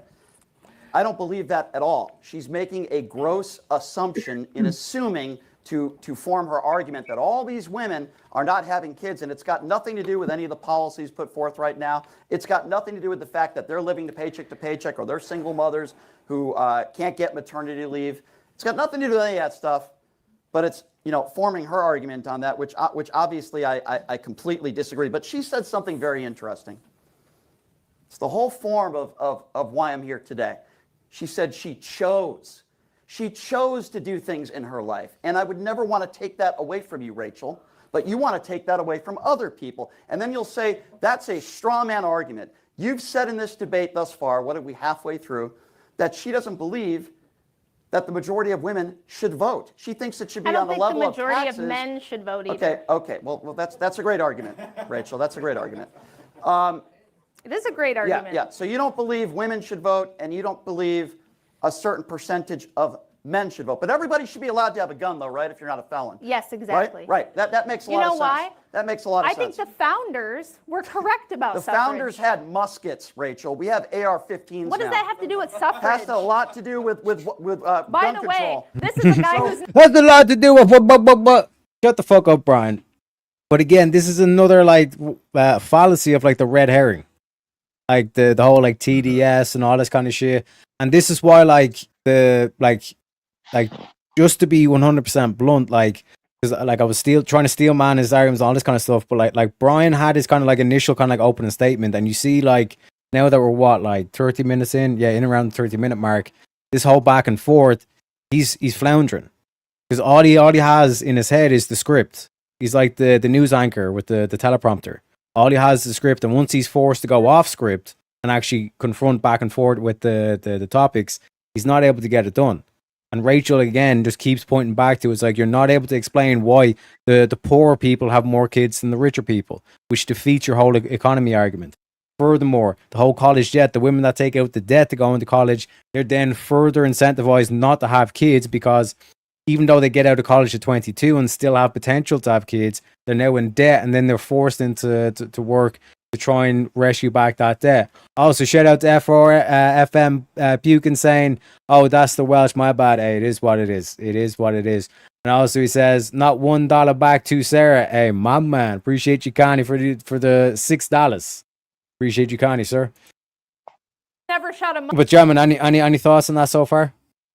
The musket comment. Yeah, it's like that's just one of them CNN talking points when people talk about when they put up that chart, which was false. It said that confusing semi-automatic and automatic because they don't know the difference. Where they put up an AR-15 shoots 600 rounds per minute or whatever. But the musket argument, it's like, well, you don't need an AR-15 to hunt deer, and well, it's not. The Second Amendment has nothing to do with hunting. It's about bearing the right to bear arms, specifically to fight back against tyrannical government. Well, back then they had muskets. It was muskets versus muskets. So we should only have muskets to fight back against a government that can use an army that has, fully automatic weapons. It's just nonsensical bullshit. It's a talking point. But you see what you're doing there, though, Pseudo. You bit into the red herring, and this is why I keep trying to point out to y'all that the logical fallacies work. Because if I can, let's say I was Brian, right, and put myself in terms of Brian position, and you're in Rachel's position, I now have you talking about and biting down on that trap of the red herring fallacy, and now you're talking about the guns rather than sticking on the point and saying it's nothing got to do with it. We're bringing it back to feminism. You know what I mean? This is what you have to train because I wouldn't bring it up if I was debating. I'm just pointing it out how ridiculous it is. He just uses left wing talking points. Yeah, no, I understand that. What I'm saying is you can use the red herring as a tactic in the debate to get them off the prompt, especially if they have you countered essentially. Because Rachel has Brian countered this position. So if she goes in and starts trying to argue against the Second Amendment and all this kind of shit, she's then going to lead the audience astray from the corner that she has Brian in at the moment, which is you can't explain with your theory about the economy why poor people still have more kids than rich people. Yeah, it's kind of like luring for fishing. You know, you put the lure out there and the fish bite at it, you know, and therefore you catch the fish because you gave them that bait, you know, with the red herring. Exactly. So it's always like, this is why it's important to understand like fallacies, because you're able to actually then use them when they do put you in difficult positions to get out of that difficult position. It's like in boxing, when you reset the fight, the ref has to come in, like you basically hold on to the opponent, you reset, because a lot of people think, oh, fallacies, I'll never use a fallacy. You can use fallacies very masterfully to get around a lot of this shit as well. You know what I mean? And that's why like the likes of Destiny, Asan, all these fuckers, that's why they go from the, oh well, if I can just use fallacies and constantly just do this to them, then I never even have to bother learning about logic and actually make logical sound argumentation. You know what I mean? Yeah. Double-edged sword, gentlemen, though, because as we're about to see, Rachel's going to. Yeah, I was gonna say, isn't Sorry? that like, it's cool if you do it right, but like what we're gonna see is like, then the other edge of the blade. I mean, I didn't want to totally. I was thinking about what you were saying, but but if you do that and you fuck up, you're gonna get fucking slayed. 100%. It completely backfires, because again, like you're having to resort to a fallacious argument to try and pull them away. But like I said, I'm just pointing out that you can't technically use these for the good, if you get me. Mm-hmm. Musket, because if he thinks muskets, I'm a firearms instructor, by the way. So if he think thinks about that for a muskets moment. are less I want you dangerous guys than to some of the think guns about- we have hold on, now, Rachel, he would calm be down. wrong. Don't sprig out. Calm down. So the bottom line here is, she wants to take away the rights. He wants to of take away your people- guns. Are- He let me wants to finish. take away your No, gun I don't. rights. No, I don't. No, I don't. Don't you let him take No, I away don't. your rights. No, I don't. By the way, the people laughing right there, that's the Andrew Wilson circle jerk crew right over there. So I don't want to take away anybody. See, she's wrong. I don't want to take away anybody's right to own a gun, as long as they're not a felon. I've never said that. By the way, as far as I know. Then why did you throw that at me? Oh, you want because everyone of to have how a gun? I'll tell you why. Yeah. I'll tell you why. Because of how ridiculous her argument is. Oh, I can't She wants wait. to take Explain. away the rights of people to vote, but yet those same people that are not, as you said, contributing to society, go ahead and buy 10 guns and thousands of rounds of ammunition. I don't want to take your right away, no matter how smart you are or how stupid you might be or how much money you're paying in taxes. I don't want to take your rights away. I'm pro First Amendment. Listen, I've never said that I want to take all of your guns away. And by the way, I can't think of one elected official on the left that said that either. Not that this is a gun. But you see the way now what we're talking about, the gun things, where before Rachel had him pinned in the corner. Yep. See what I'm saying? This is Little why. word mask, Yeah. fucking squirmed the fuck out of it. Yeah, he's using the fallacy to go, Not hey, really, but though. look over here instead of what we're actually talking about. If you notice too, every time Rachel looks down, she's writing down which fallacy. But like what Rachel should have done is brought him straight back to saying, it's like, Brian, you're saying that economy is why the birth rate is so low, but explain based on the economy why poor people have more kids than rich people. And again, this is nothing bad on Rachel, because it's very difficult to identify this shit when you're like live, especially in front of a live audience as well. You know what I mean? But as we all know, you know, Rachel does get the better of him in the end as well. And also shout out the trailer trash. The donut bar number is bothering him. So he was, is that 11? Yeah. Because it's showing me in euro $11. Let me give you a little bit of Pepe for that one.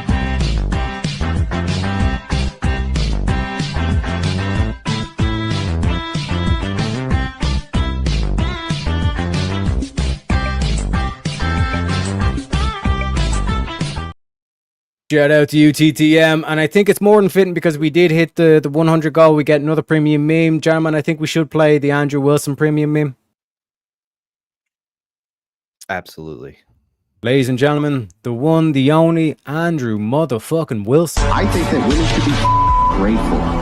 They should be grateful. They live in the best society ever, and it's all built on the backs of not them. The air conditioning, which enables them to even exist everything which allows them to exist in modernity is built by men, and they're the most ungrateful, snot-nosed brats about it that you've ever seen. And there's really no cause for it because they bring nothing to the table, none of them, including the old bags here who bring nothing to the table by their own admission except their and that, to me, is why, and when asked, this is all you get. I bring love and affection. You don't bring to the table. And that's why you can't even answer the damn question, no matter how many times we ask it. And it makes me sick because that is modernity.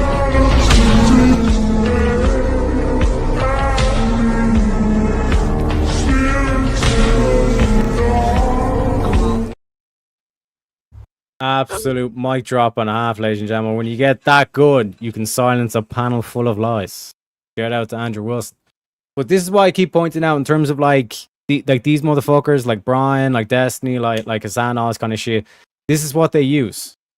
So again, like in terms of like trying to improve your debate skills, especially when you're going against these people, you got to make sure that you bring it back. You know what I mean? And it's a difficult like skill to develop, but it's mainly kind of like a memory thing, just like keeping track of like what's actually being said. And like I said, what like Rachel kind of like fucked up there because she's biting the bullet on the red herring, which is like the gun thing and all this kind of stuff, rather than saying, you need to explain to me why poor people have more kids than rich people if it's purely financial or economical. You know, and also shout out to F4FM Pukin saying, here's another one for the 10 goal. Good night, see yous, take it easy, salute to you, sir, thank you very much. And also Abe saying, how dare you rate me than Teriak? Wait, what? How do you? How do you rate me than Teriak? Like I said, I think I'd need to see more. But again, like this is a rare scenario because this is why I'm not gonna holding this against Rachel too much, because it's live in front of an audience and this is difficult stuff to keep track of. Like I've been guilty of letting like red herrings go and all this kind of stuff before as well. But I mean, like typically like everybody who goes to verbal combat regularly, like they're at least above a 5. You know what I mean? At least above a 5. And the more and more you go, the better and better you'll become. You know what I'm saying? Well, let's get back to it, boys. Gun control debate. I don't want to take your right away to vote either. Listen, I get frustrated sometimes and I say, man, I wish stupid people weren't allowed to vote. Man, I wish those people weren't allowed to vote. But would I want to put a law in place to take that right away from you?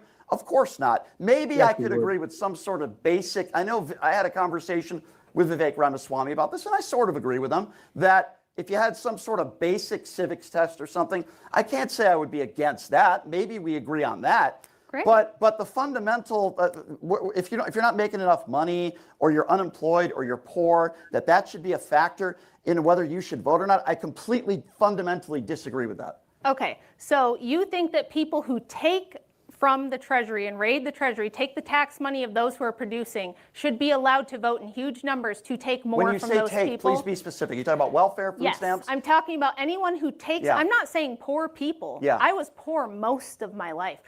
But so most of your life you shouldn't have been allowed to vote? I wasn't taking more from the system than I was getting. So if you're on SNAP benefits, you're on TANF, you're getting Medicaid, you're taking tens to maybe hundreds of thousands from the government in subsidy, continually steal from other people. What about people that steal billions of dollars? Should they be allowed to vote?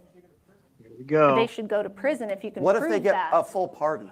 Should they be allowed to vote? Well, if you get a pardon, that's the legal system. Gotcha. What do you want Okay. me to do about So it? It's if going to be you're- more Trump so hold on. derangement syndrome. So if you're somebody that is stolen, And again, this is why, like I said, like anytime it's like a feminism topic and it's a woman, I'd prefer Rachel to have that debate rather than Andrew, purely because then they can't do the whole smoky man bad, he's a misogynist, blah blah blah blah blah. But when it's a versus a man, it should always be because like for example, like Andrews wouldn't let Brian go down this path and like do the whole gun thing. Now he's doing the voting thing and basically TDS. You know what I mean? And like I said, this is the whole thing about red herrings and how they're basically traps. And if you bite down on the trap, and it plays into the whole kind of mentality where you're like, he just said some crazy bullshit about the guns and all this kind of stuff. I need to correct that. You just need to ignore that and just bring him back home and say, Brian, what the fuck you talking about? It's a red herring. That's irrelevant. We're going back to your bullshit thing of saying it's the economy why the birth rate's so low. That makes no sense because why do poor people have more kids than rich people? And you keep bringing him back to that. Even if the moderator says, okay, we're circling, it's like, yeah, because he's not answering my question. Can you get him to answer my question? And then the moderator says, answer his question, explain why the thing. And then he won't have an answer. And then you rinse him on that. And then you move on to the next one. You know what I mean? And you make a little note of that for your summary saying he didn't have an answer for this. And you make sure when you're doing your closing statement that you bring that back up saying he was clearly wrong on this, which is why feminism is a load of bollocks. Gentlemen, thoughts? So, less of a thought, more of a question. When he was talking about the whole voter thing, right? And he was conflating Rachel's ability to vote based off of her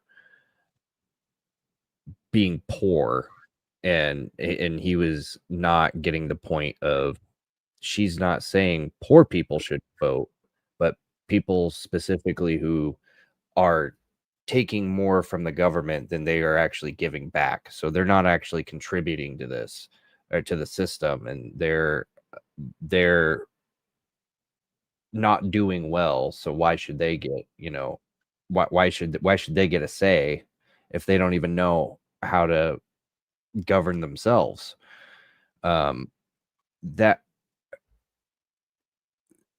That part right there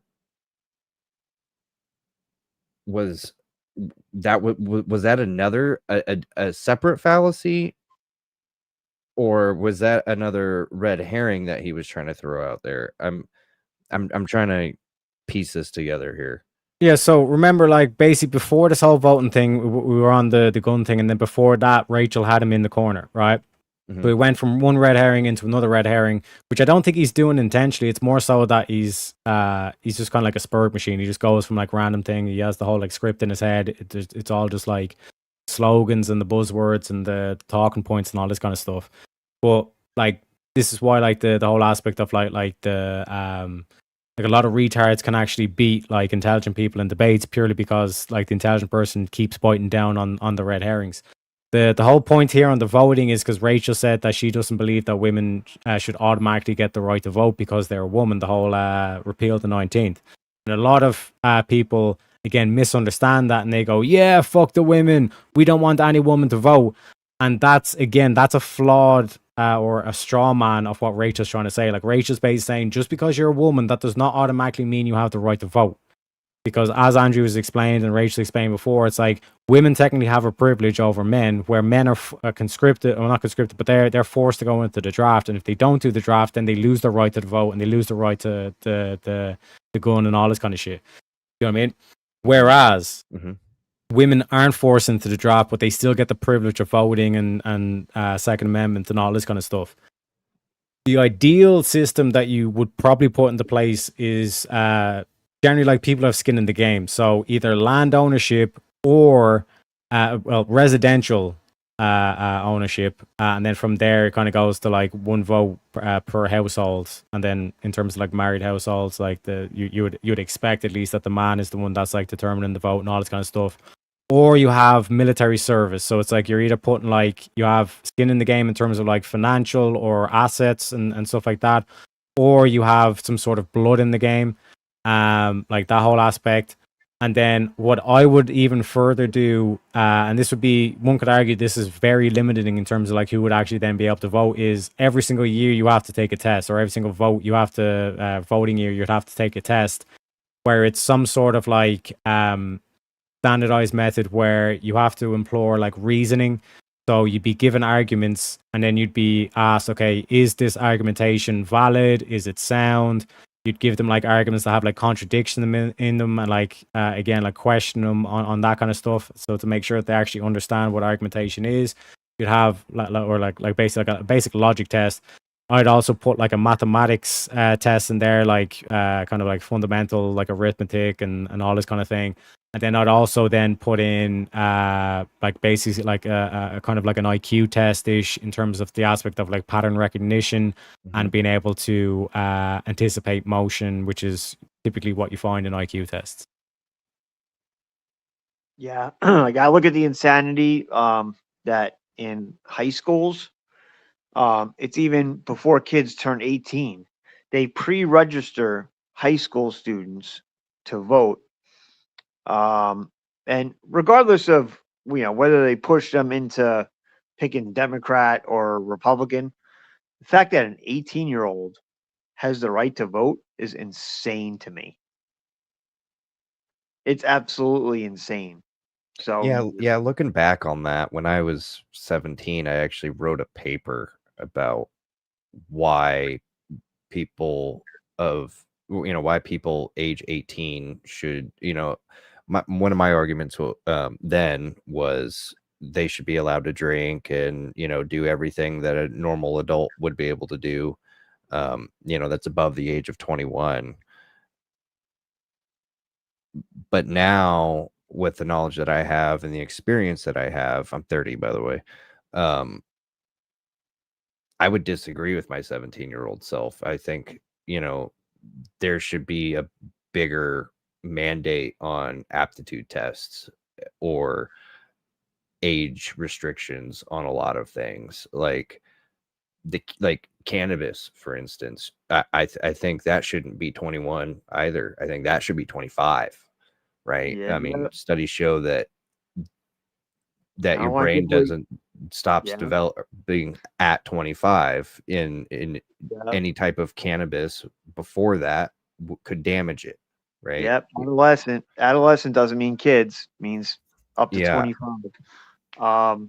Yeah, I think besides the whole cannabis thing, I think a start, and that's just a small part of it, like raise the voting age to 25. But I think it should be more than that. You have a lot of people that, okay, like you may have a job and you support yourself, you work for a living, but at the end of the year, you're not a net tax, you're not a net taxpayer. So you get back a return. Let's say you might have paid $2,000 in income tax. You get back a return of $4,500. It happens. So what stake do you have? There's a lot of there's a lot of loopholes. I don't know what way to describe it, but yeah, I think way too many people have the right to vote. The right to vote. Democracy is just a stupid system. Retard supremacy, because like fundamentally democracy's principle of like everybody should have like a say means that like the intellectual person and the ignorant person both get one vote each, which means they are considered equal, which is literally retarded by definition. And because intellect is reason is far more rare than ignorance, it literally means it's retard supremacy. You know what I mean? And also shout out to the boys for correcting me. It's like there should also be some sort of like civics test to it as well.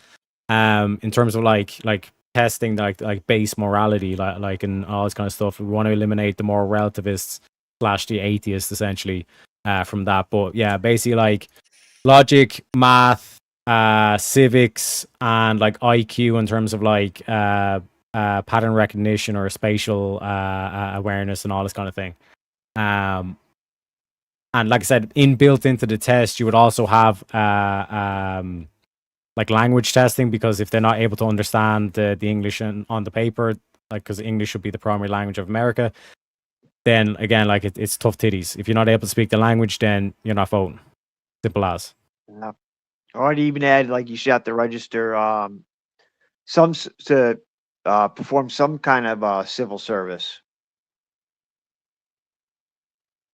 That's baked into either like land ownership, like residential land ownership, like one vote per household, or you've served in the military. Yeah. Because that way you're either contributing based on like you're able to afford a house, or you're sacrificing your blood or you're paying with your blood kind of thing. Yeah. So like, but by everything I say now, I shouldn't have been able to vote until I was about 27 years old. And I'm fine with that. Yep. Now I look back on things, Shoot, I wouldn't be able to vote right now if that was the case. Took me a while. Took me a while to get my shit. You know, found out I was having a kid, and I just happened to get my shit together right before then. You know, that's But I was a degenerate. I was doing things that weren't so good, and I found out I was having a kid, and it just came at the right time, But it added to that fire under my ass to get my shit together. I'm so glad. Anyway, back to Rachel wrecking this douchebag. 100%. Real quick, bad cramps, Gramps. But yeah, bad cramps as well. So, what's that? What? Oh, the hot dogs, my man. Yeah, my I man. had to make some. I had to make them get some sandwiches. Some sandwiches. Yep. Beautiful. I love to look at those sandwiches. And also, bad cramps. Gramps bringing up a good point, saying, "Gotta speak French in France." What's the difference? Are we not allowed to have culture? All our laws, government documents, and street signs are all in English as well. So again, like I said, the test is only in English, and if you're not able to understand English, then you're not voting. Simple as. Let's get back to it, boys. I can read that Billions of dollars, and you get a pardon, you should be allowed to vote. But if you're somebody that is struggling, maybe living paycheck to paycheck, maybe doesn't have a job, maybe doesn't have the opportunities that some other people have, you shouldn't be allowed to vote. Correct. I'm sorry, that is absurd. Let's ask another question here. So I'll make a deal with you. I'll say all the women can vote. No, I will not have a beer with your husband. Nobody wants to have a beer with Okay, you, dude. good. Okay, Thank you. so all the women can vote if they have to sign up for the draft when they turn 18, like Let's the men. talk about the draft. I'm Yeah, happy let's. to do that with you. Okay. So here's my opinion on the draft, right? And here's my opinion on women, and I'm glad you brought that up. I believe that there should be a basic physical standard that both men and women need to pass. And because I think we all could agree in this room, on average, right, a man is physically stronger than a woman, on average. That doesn't mean that there aren't women out there that are pretty strong. So my opinion is pretty simple on this. If you can pass that basic physical standard that a man and a woman would have to pass, and they're willing to risk their life for this country. You're talking about voluntary service. No one is barring women from the military, dude. We're What's talking your opinion about the on draft. that? Should women be able to go to war? Should women be able to be there? I asked you a question about the draft. Let's stick to my Okay, question you don't rather wanna than answer mine? switching. Okay. I think that if women want the same rights as men, they should have to. If we want equality, let's have equality. I'll believe women want equality when they demand to sign up for the selective service, when they demand to be part of the industries where 92% of the workplace deaths are compromised by men, when they're doing 90% of the essential infrastructure work, that's equality. Equality is not a system where men do everything dirty, dangerous, and difficult. They die for the country, they die on the job, they die to defend the borders. How many women have died and from women- childbirth since the early 70s? Oh, I'm glad that you asked. Not nearly as many as men. How many? Let me see if I have it in my notes. It's a very small number. You think over 30,000 people is a very small number? That's not what I had That's here. what I have. Since the early 70s, over 30,000. Oh, since the early 70s. Okay. How many men have died in workplace jobs since the early 70s? I don't have those stats in front of me. I let's look imagine it a up. lot of men have died in More workplace than jobs. have died in Sure. childbirth, by far. I don't deny If you that. combine wars, so we're talking about voluntary versus involuntary. Nobody Right, is I forcing understand women. that. Nobody's forcing women to have children. We are forcing men You don't? to sign up for the draft, and we are forcing men to do everything that makes these lights, this live stream, these microphones possible. So women do not build and maintain society. That's so, men. So because women aren't forced to have kids, you don't think that's a sacrifice when they do have kids? That's when they make that decision? When a man signs up for voluntary military service, yes, he is choosing to sacrifice.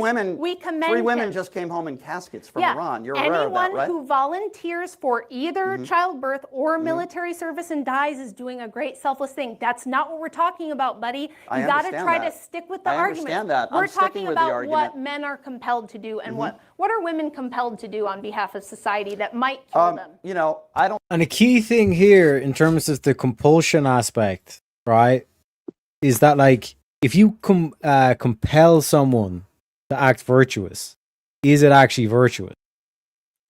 You know what I mean? If I force you to be moral, are you actually a moral person? No, absolutely not. Yeah. So like, and then when we flip this on its head as well, like with Brian turning around and saying, if like a woman like choosing to have child, like she's making a sacrifice, she's making a choice that is virtuous, which means a woman who does not make that choice is not virtuous. Just food for thought there, gentlemen. Just food for thought.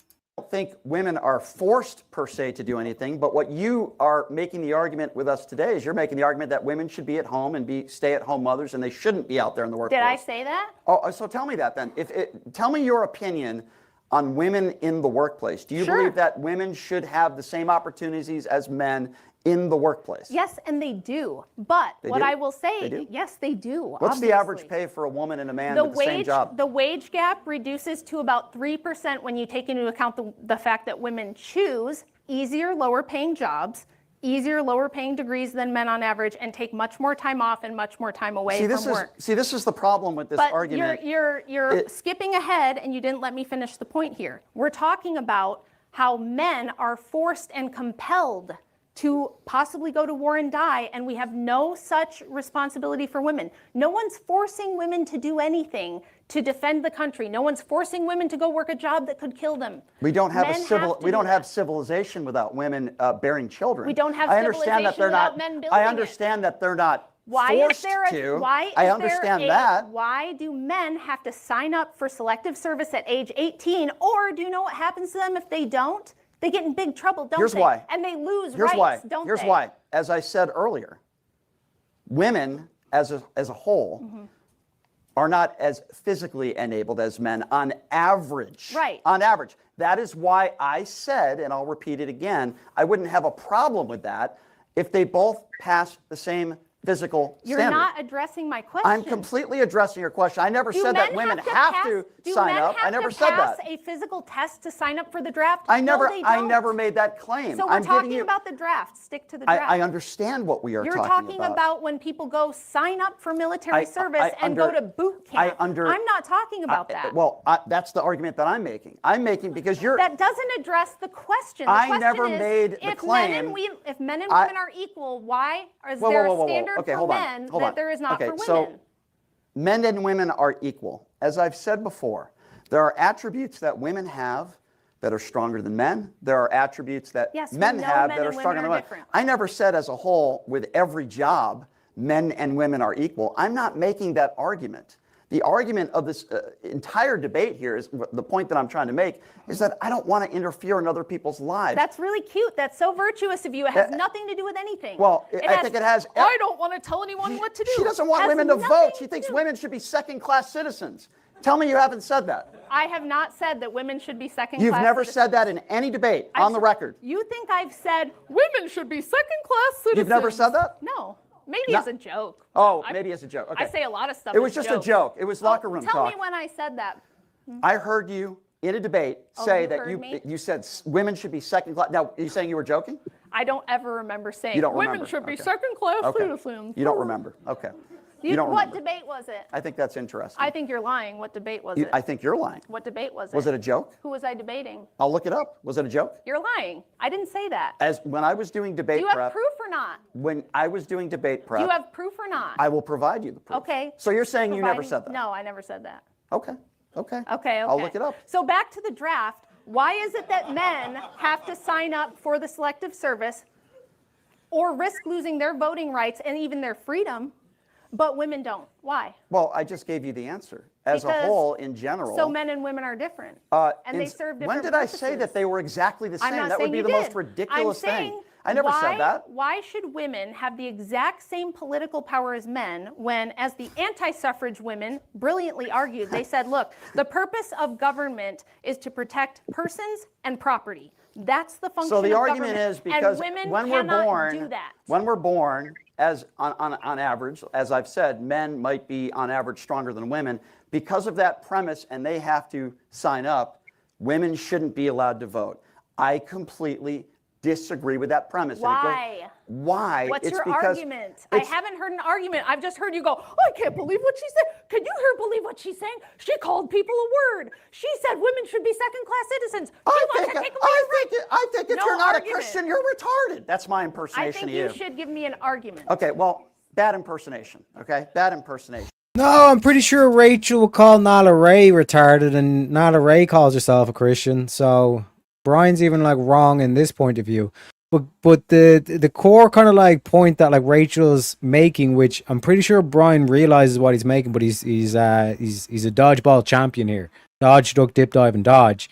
Is that he does not have an answer for why men are forced to go into the draft, and if they don't, they lose their right to vote, whereas women get that right without any sacrifice, without any force applied. And then again, it's either a straw man saying, are you saying that women should be forced to have childbirth? No, she's saying that it's virtuous to give birth to kids. But what we cannot ignore is the fact that men have a compulsion to do the draft, and if they don't do that compulsion, they do not get the right to vote. But women get that right, the right to vote automatically, which is a privilege that men don't have. Women are the ones that are privileged, where men don't have the privilege. Any thoughts, Jamin? No, I mean, I completely agree with that.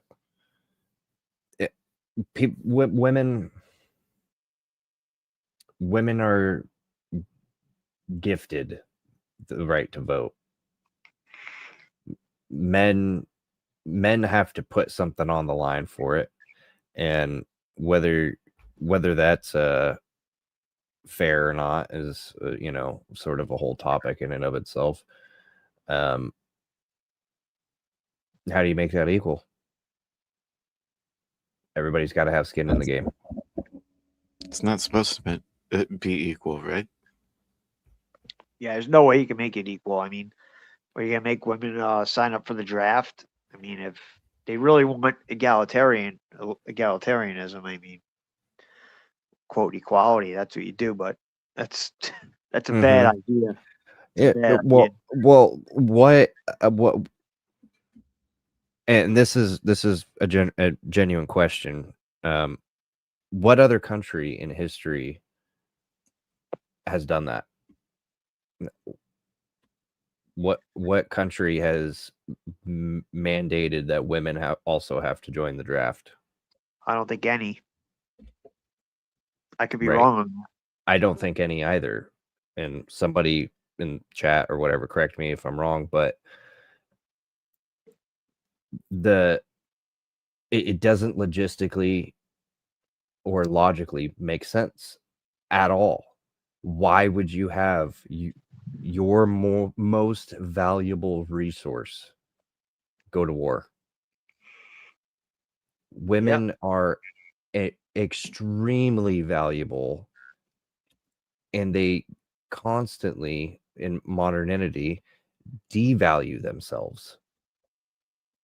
And it's astonishing to see that happen.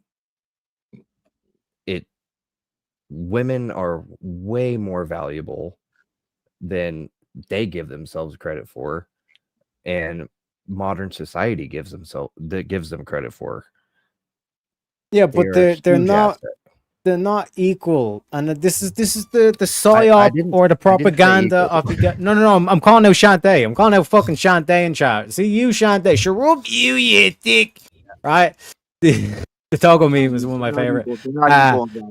This is the propaganda that like we've all been, and it's like it's almost like muscle memory here. We kind of like say these things, all this kind of stuff, like equal in value. Like not even two men are equal in value.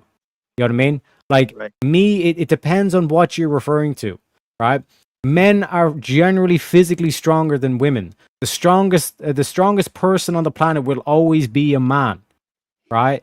We need to stop thinking that like saying that people are different is a bad word.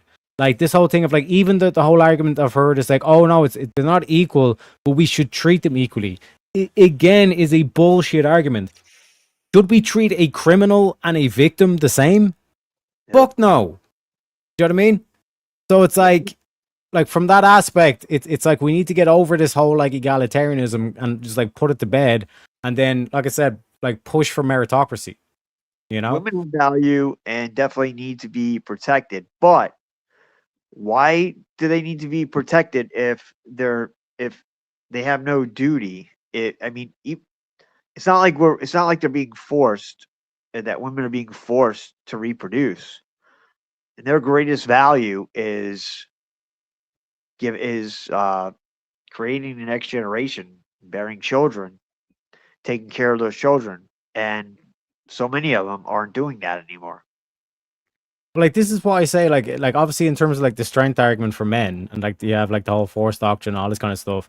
But on the flip side, like with women, like women are better with emotions, and what I mean by that is like in terms of like being able to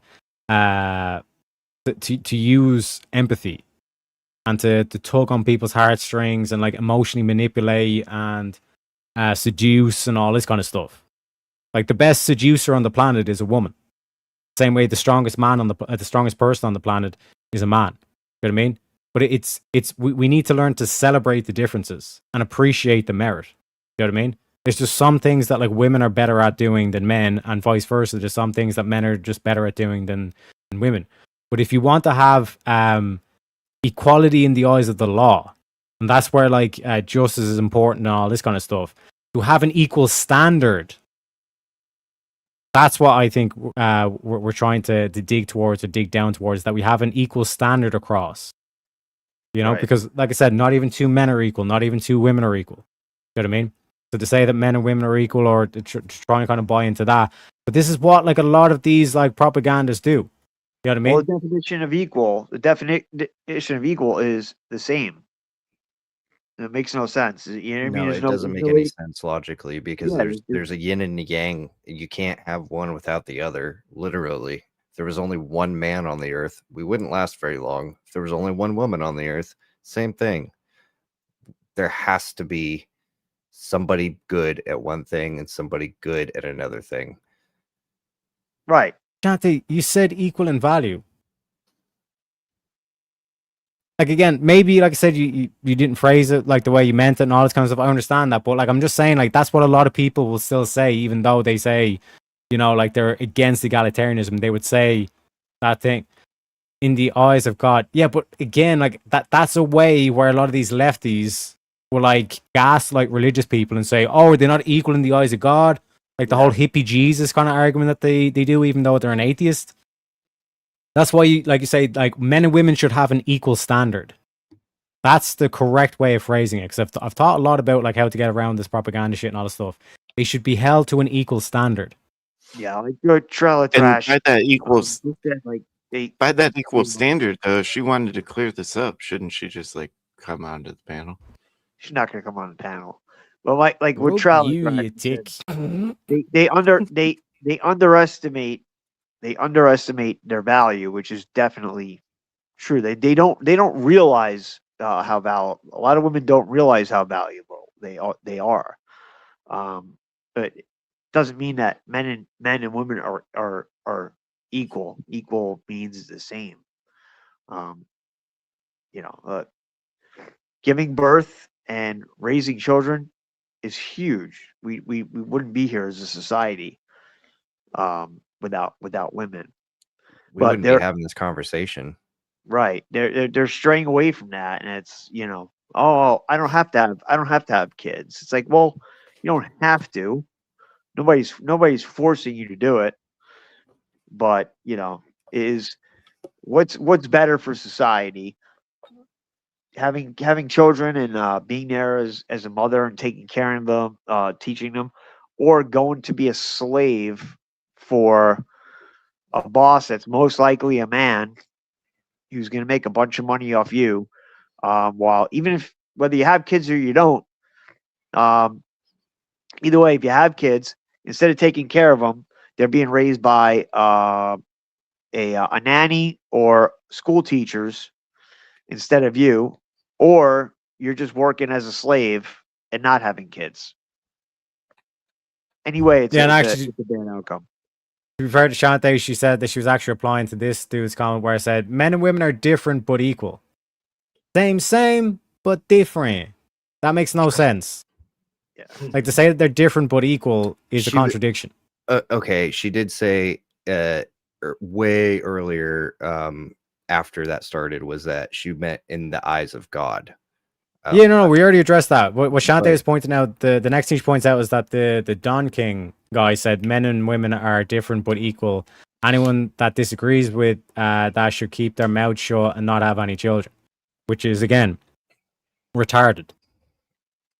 Like, to say they're different but equal, like, men and women are different, full stop, or comma, but they should have an equal standard. Like, Look at that the is definition. fundamentally different. Yeah, You know what I look at mean? the definition Than of saying that equal. they're equal. Yeah, look up the definition of equal. It means the same. It Yeah. means unchanged. Exactly. You know? I wasn't calling you no feminist. What are you talking about? What you talking about, Willis? What you talking about, Willis? What you talking about, Willis? But like I said, like that, it's important distinction to point out, because like I said, it's like having an equal standard, and it's like the same thing that they do where it's like they do like equality versus equity. Like they mentioned that like 10 years ago, 15 years ago, they were all talking about like equality, and now they've shifted more so to equity, diversity, equity, and inclusion. And ladies and gentlemen, we got a guest backstage. Let me introduce him. We bring in the studio this morning one of the gay rights activists, Mr.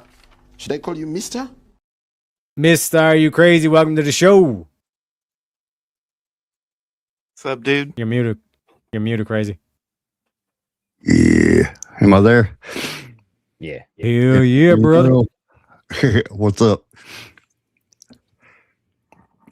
I come to talk about technical shit that I know nothing about.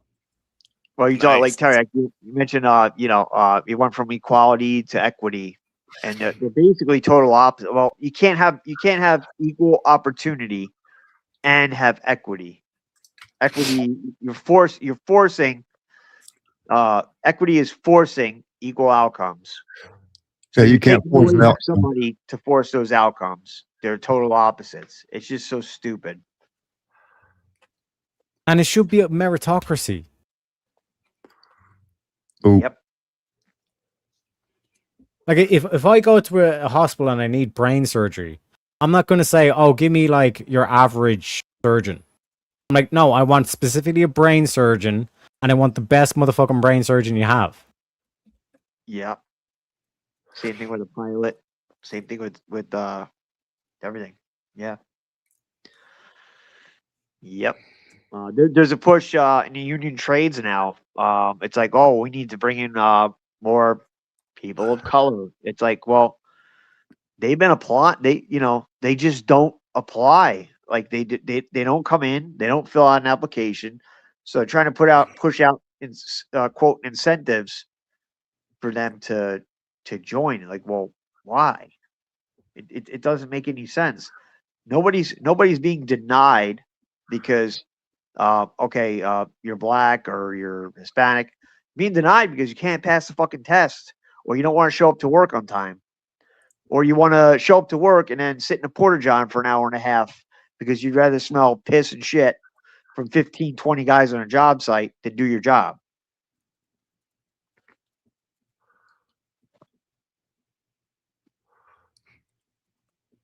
$100%. You know what I mean? And like that's why I keep saying like the equal standard.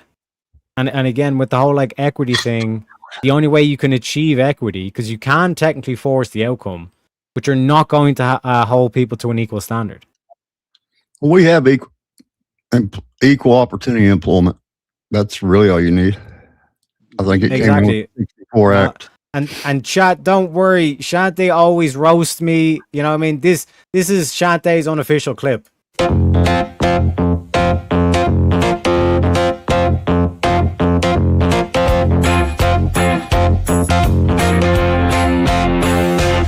You're a cunt. You know what I'm saying? With the amount of roasting that she does, I have to have that one loaded. We also have another Shante clip. If we get to the 150 mark on the donor bar, so we need another $48, preferably on the Ko-Fi and PayPal, we will play the Shante. Shante, actually, she done an audition, and we got the audition clip. You know what I mean? tried to become a voice actor for a Disney princess movie. So if we get to the 150 mark, we'll play Shantae's clip. But yeah, Hey, Terry, gentlemen, yeah, go ahead. do you know what the American goodbye is? Yeah, you invade a panel and then you stay there for about 10 years and then you basically start stealing their resources.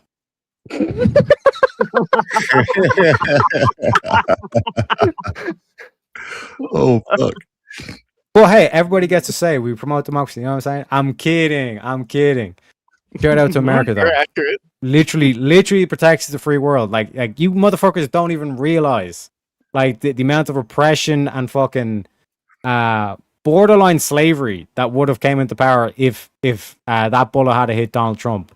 We were 0.635 centimeters away from absolute tyranny all over the West. If it was not for Donald Trump. Yeah. Man is the greatest really, president America's ever had. How many times do they have to try to kill him and fail? Right? Oh, maybe. That's the thing. Motherfucker's like Neo from the Matrix. He like every single like weekend he just has another assassination attempt. And you're like, what the fuck? And every time it happens, somebody's protecting him, right? Yeah. And every time it happens, you're gonna have people out there gonna say it was staged, it was fake, it was a psyop. Yeah, it's just. I was really impressed with him when he jumped right up. He didn't even think about it. Didn't hesitate. Yep. Thought he said. He didn't think about a nothing else. goddamn hero right there. I know people. Y'all seen the meme where Man, it loves America right there.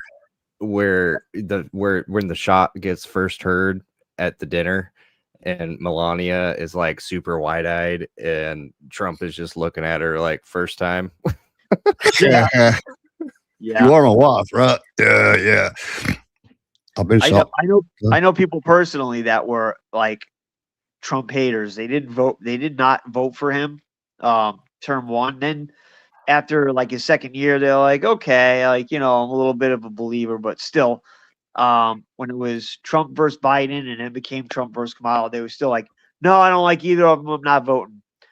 And after he did that, the Butler rally, and they saw it, they're like, all right, he's got my vote. Yep. This guy's for real. Yep. And also, shout out to Shantae for the roast, and also shout out to TTM on the PayPal for the $10. Let me give you a little bit of shredding clip for that one, sir.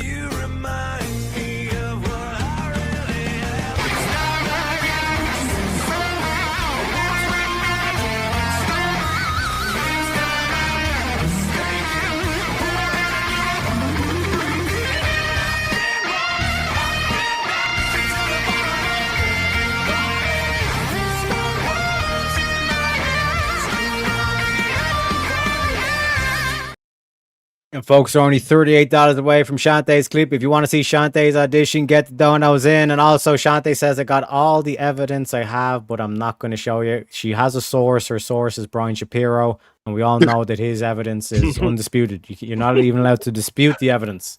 No, she's you know what I'm saying? I got to admit, I already fan this guy. Can't dispute it if you don't know what the evidence is, I guess. Can I express an unpopular, maybe possibly unpopular opinion? Nickelback sucks. Shantae's making the claim I'm not in the band, though. That's fucking ridiculous. Yeah, I know. I know. I saw that. I get that. You say you are, and then you got someone else here that says you're in a band with them. I'm gonna say you're probably telling the truth. Pseudo. I just want to bring up a point. I just want to bring up a point. Okay. So Nickelback is good. Okay. Dimebag was friends with Nickelback. Okay. That doesn't mean that they're good. I just think they're. I think there's a bunch of other bands that sound like them. You like Dimebag. That's a very solid musical taste. Like Nickelback. Yeah, and but it doesn't he mean I have to like enjoyed Nickelback. I could. Well, wait a second. Was Nickelback even really around? Yes. Yeah. Yeah, I guess. Okay, it was for a few years. And if you didn't know, you should look up Nickelback's cover of "Devil Went Down to Georgia," and that will instantly make you be like, "Oh shit!" But that's not Nickelback's music. I'm talking about Nickelback's music. I'm not saying that they're not good. They're not even good musicians. I just think their music is like it's just my opinion. It's just I think it should. This man. Boo, Suda, boo. I find it non-inspiring. That's all. That's all. That's all. You know what? Well, let's get back to it. We need to get back to line crying Brian. I never I don't said have a stupid hat. that in person. Okay. All right. Now give me the argument, please. Do you really want to go there? I want you to You want to give me go to an personal argument. physical attributes? I want you to give me an argument. Is that what you're going to do? I mean, do you want to have a modeling contest, Brian? I don't think you're going to win. Okay. I don't think you're going to win either. Fair enough. Now Yeah. give me an argument. Tell me why. I've Tell me how already- we're supposed to have equality between the sexes when one is expected to die I will on tell behalf you of the why. other. Okay, tell And me. I've tried to explain this to you. Okay? Women have certain things that they are better than men at. Women have certain responsibilities, like bearing children, if they decide to have children. The argument that you're making is, well, it's a choice for a woman to have a child. Okay, yes, it is a choice. I understand that. But still, my point being is that just because women don't have to sign up for the draft shouldn't be a reasoning why women should not be allowed to vote. Let me ask you, and I'm You going to just go. restated the position. You did not give me an argument. So let me ask you a question. then. Why? What would be Because the women don't have to sign up for the draft. I know. Look here. Look at your husband for. He's for so advice. I know, handsome, he's I so can't help smiling. it. I know. By the way, this is. I want It's to go rough there. looking I won't this even go way. there. I want to take a break and look this Yeah. way. I will say this. Now, Since, if you since can she give wants me to a- get if you can give me since an she wants to get argument. personal with me because she's been doing that. He doesn't want to have to actually give an argument. All he just did, by An the way, argument. was restate the position. You're insulting I my don't physical think- appearance. He said, I don't You've think called they people should retarded because I for not don't agreeing think with they you. should. And, You have and an you're argument? talking to me about forming an argument? Yes. You've called millions of people All you retarded that have- don't agree yes, with you. you're very and now you're outraged. talking to us You're about very how offended. handsome your husband is. He is. You couldn't be more insecure. What? He's so handsome. I will say this, though. The Look other at him, day, he's so cute. when we had our little, kind of funny, we had our little Twitter spat, she spent all day trying to convince strangers how hot her husband was. Little strange. Little Look strange. at him. Yeah. Little strange. Listen, I think if you're in a healthy relationship, you should think your husband is hot. If you're married to a woman, you should think your wife is hot. I just think it's a little weird trying to explain to thousands of complete strangers, trying to convince them that your husband is hot. Okay, I don't know, it's a little weird. Now, rather than it's a little you- strange, that's now, all. It's a little rather weird. than you restating your position of, I just don't think so. Tell me why I've women told should. you No, you just over- restated the position. No, I've That's all told you. did. You're said not, Rachel, they you're not shouldn't listening. Because they shouldn't. Rachel, you're not listening. I'm listening. You're not thinking. You're right. No, I'm thinking you're not Hold on, hold on, listening, hold on. okay? Simply restating So- the position. Yep. You're not listening. I told you about the American Goodbye. Yeah, see this? funny. Stealing my Irish goodbye and trying to That guy. was it co-opt it as American. Unbelievable. Unbelievable, folks. But have a good one, Dars. Appreciate you hopping on. But again, like this is where it's just complete. Are you going as well, TTM? Yeah, I'm gonna have to retire for the night. Thank you, Mr. Good Sir. Thank you for joining us, sir. having us on the panel, and everybody, Shantae. I hope you wake up 10 times tonight in the middle of your sleep. I don't know why. Before you very go, happy Trailer, with how Chiwa tall are you, too. Bobby? I guessed. How tall are you? If you don't care to tell me. Me? Yeah. What? How tall am I? 6'2". No, I'm 5'9". Damn. I'm gonna quit guessing. Oh, okay, thank you. Hey, that's all right. That's a good height. That's how tall Mike Patton is. Mike Patton is the greatest vocalist of all time. I'm just never mind. Trella Thrash. Yeah. You know who Mike Patton is, right? Yeah. Okay. You aware of all his other projects besides like Faith No More? Yes. Yeah. That is. Are you in our Discord? No, I don't have Discord. It's like hieroglyphics to me. Yeah. Okay. I'm like we'll, I'm a we'll huge figure fan out of some way to all- keep in contact. Yeah, I'm a huge fan of all of his projects. You ever heard Mondo Kane? No, I haven't. But Okay. It's all covers of Italian pop songs. Okay. And it's the greatest thing. It's the greatest thing ever. It shows his vocal range. It's just it's just insane. He has an opera project too. I don't know if you ever heard of it. It's called Il Cupo Dolore. Perfect Place. It's amazing. Like from death metal to opera to from R&B to country. He's just a goat. Oh no. Anyway, last week. The man's trying to fucking say goodbye, Pseudo. What are you doing to him?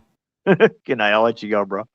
Have a good night. If you get a Discord and you join our Discord, we actually have a whole category for music, and we can talk all about it there. And I would love to. All right.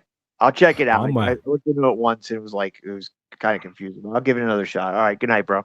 Good night. Take it easy, TTM. And a very kind Machiwa to you. Machiwa, Reggie. Machiwa. Machiwa. 1 second, let me get the Machiwa. Bob's there. Okay. Well, again, this is where it basically devolves down to, and this is like all Brian really has, is he just starts turning into like a roast off, essentially. I think it's the unofficial term, where he just basically goes back and forth, which is kind of like the insults and all this kind of stuff. And then the most ironic thing is he accused Rachel of like doing like personal insults on and stuff when he's the one that's trying to make the whole debate personal. Like we've seen from like the very get-go, is like his opening statement was to phrase it in terms of like the whole ad hominem or argument of hypocrisy, where it's like, well, Rachel got a divorce, so clearly like she should be pro no fault divorce, which again is a complete like bastardization of the position, because being against no fault divorce does not mean you're against all divorce. You know what I mean? No fault divorce is literally unreasonable divorce, meaning you do not have to provide a reason, whereas the standard fault divorce, you have to provide like an actual valid reason for why you want the actual divorce. Yep. Two totally different things. They had one steal before that, unreconcilable differences. True that, but let's get back to it, because this is where it starts to get good. So, Rachel, I'm not stating the position over. You I'm said, giving you "I my don't think that-" opinion Okay, on what try we are again. discussing. Try okay? again. I've already tried. You're not paying attention, so I'll say it again, okay? There is no question that there are sacrifices that men have to make that women don't have to make, like being in the draft. I agree with you, okay? However, there are sacrifices that women have to Like make, what? that like bearing children and But being that's- pregnant and having but kids. that's I never said they had to That's do a it. category. Okay, did you notice what he just done there? Yep. What? Hit me with a pseudo. Yeah, he brought up having children. He brought up women having children, and they're obviously not. No. I'll play it again. Sacrifices that women have to Like make, what? that like bearing children and But being that's- pregnant and having but kids. that's I never said they had to That's do a it. Did you notice at that time? No. Maybe I missed. What Brian's about to say is like there's sacrifices women have to make, right? Like having children. And then Rachel's like, you don't have to have children. And then he says, I never said they had to. There are God. sacrifices Yeah. that women have to Like make, what? that like bearing children and But being that's- pregnant and having but kids. that's I never said they had to That's do a it. category error. I never said they had to do Let it. me help this man with another He logical literally fallacy. just did. It's called a category error. We are talking about an involuntary thing, which people are compelled by the government to do, versus a completely voluntary Well, we're going to agree to thing that disagree. nobody even dares We're going to agree tell to disagree on women that. Do you think women are bad in the government? Do you think they're bad representing in government? Because you said that in your book, right? You think I women are bad? don't think women should be in Mhm. politics, no. But don't? you still haven't given me an argument Well, for, I for mean, why. we can beat a dead horse, but I'd like to move on to another topic. Do you I'm think, sure you would, do you because think you women had- are bad? you just- I No, just because won we that only. How point. much time do we have left in this debate? There's a lot of other things that we should be discussing. Yeah, exactly. 10 minutes more. You think women are bad in government, right? You don't think they should be in government. You don't think Right. they should be politicians, right? Yes, Why is that? Why do you think that way? Because The purpose of government is for the protection of people and property, and women Good. are not able to accomplish that. Women, there's a Yep. reason, by the way, that Yep. historically women couldn't own property. It's because they can't defend it. So as a Yep. woman, if I owned like 100 acres of Mhm. land in 1845, how am I going to protect it Yep. from bandits, from marauders, from I people hate who to want to break just it come to and Rach- steal? Question, so I'm answering. Yeah, I Brady. would need men to do that on my behalf. I think the reason that we shouldn't have women in government is because men are the only people who can defend the borders, who can enforce the law. We've seen what happens when you try to put female law enforcement officers on the streets and on the border. It doesn't work Yeah. out very well. We need men, and we rely on them to protect persons and property. Yeah, let's talk about that. Therefore, that's the task of Let's men, talk not about of women. protecting. Let's talk about COVID for a moment. Female leaders. Yeah, let's. COVID. Okay, sure. Tell me how Why are this you is gonna- laughing at 'cause COVID? Millions of people died of It COVID. had better tie back to feminism. Why are you Because laughing? we're debating feminism, and You think you're COVID's bringing funny? up. I think it has nothing to do with feminism. Okay, well, why don't you shut up and let me finish and make him a sandwich again and Are let you me mad? finish. Are you No, getting a you're little just emotional? respect. I'm trying to make a point. I let you talk. Be quiet. Let me talk. There's a reason why I'm bringing this up. You said turning women. red. You said women shouldn't be in government positions. yes, correct. I am telling you, during COVID, female leaders were far more successful than men in dealing with COVID. Globally, women only held 7% of leadership positions. 4 of the top 10 countries that were run by women, and in this study, the death rates, 13 countries led by men, 8 led by women. The male per capita, 214 deaths per million that were led by men. Led by women, 36 people per million. Look, you could look up that stat. Now, why? You could say maybe it was ego. You could say maybe it was bad policy. You could say maybe it wasn't listening to experts. Whatever the case may be, the women. Or, and hear me out, this might be a controversial opinion, maybe they weren't good enough for the job. You know what I mean? Like, now it's like, oh, it was ego or it was bad policy, blah, blah, blah, blah. Or it could just be that, like, women weren't good enough for the job, or they simply just did not choose to do the job. We all have free will. You know what I mean? We have choices. We make choices. And if women are actively choosing not to make that thing, you're not going to do this whole thing of like, we're going to do equity and then force them to make this choice. You know what I mean? I'd like to look at his quote data that shows that female leaders of female leaders of countries, whether it's countries, I don't know, some countries or states, whatever, that there were less COVID deaths than versus male leaders. I'm sure I could find a bunch of holes in that if I looked at the statistics. Because like this is the reason why they move on to equity, right? Because like this is what like another like silver bullet to any of these arguments of like the low birth rate. It's just not financially suited to Americans and all that stuff. Google the pay for surrogacy in America. Surrogacy in the US typically costs between 100 and 200 grand, with surrogate compensation representing roughly 50% of the total. So anywhere between 50 to 100 grand a woman can make for just being a surrogate, meaning she does not have to take care of the kids. It's just being pregnant. You know what I mean? Which realistically, like, let's say the tougher parts are what like the third trimester and then like the actual giving birth. So like you're basically quote unquote working 3 to 4 months of the year at max, and you're getting paid 50 to 100 grand to do it. So why would you like take out a massive student loan, waste 4 years of your life, and then have to pay off be pressured to pay off massive debt and all this stuff, rather than by that stage, like let's say an 18-year-old spends 4 years in college and she's 50 grand in debt, and when she's 22, rather than being 50 grand in debt when you're 22, you're what? Anywhere to, let's just say 50 grand, we'll say at the lower end.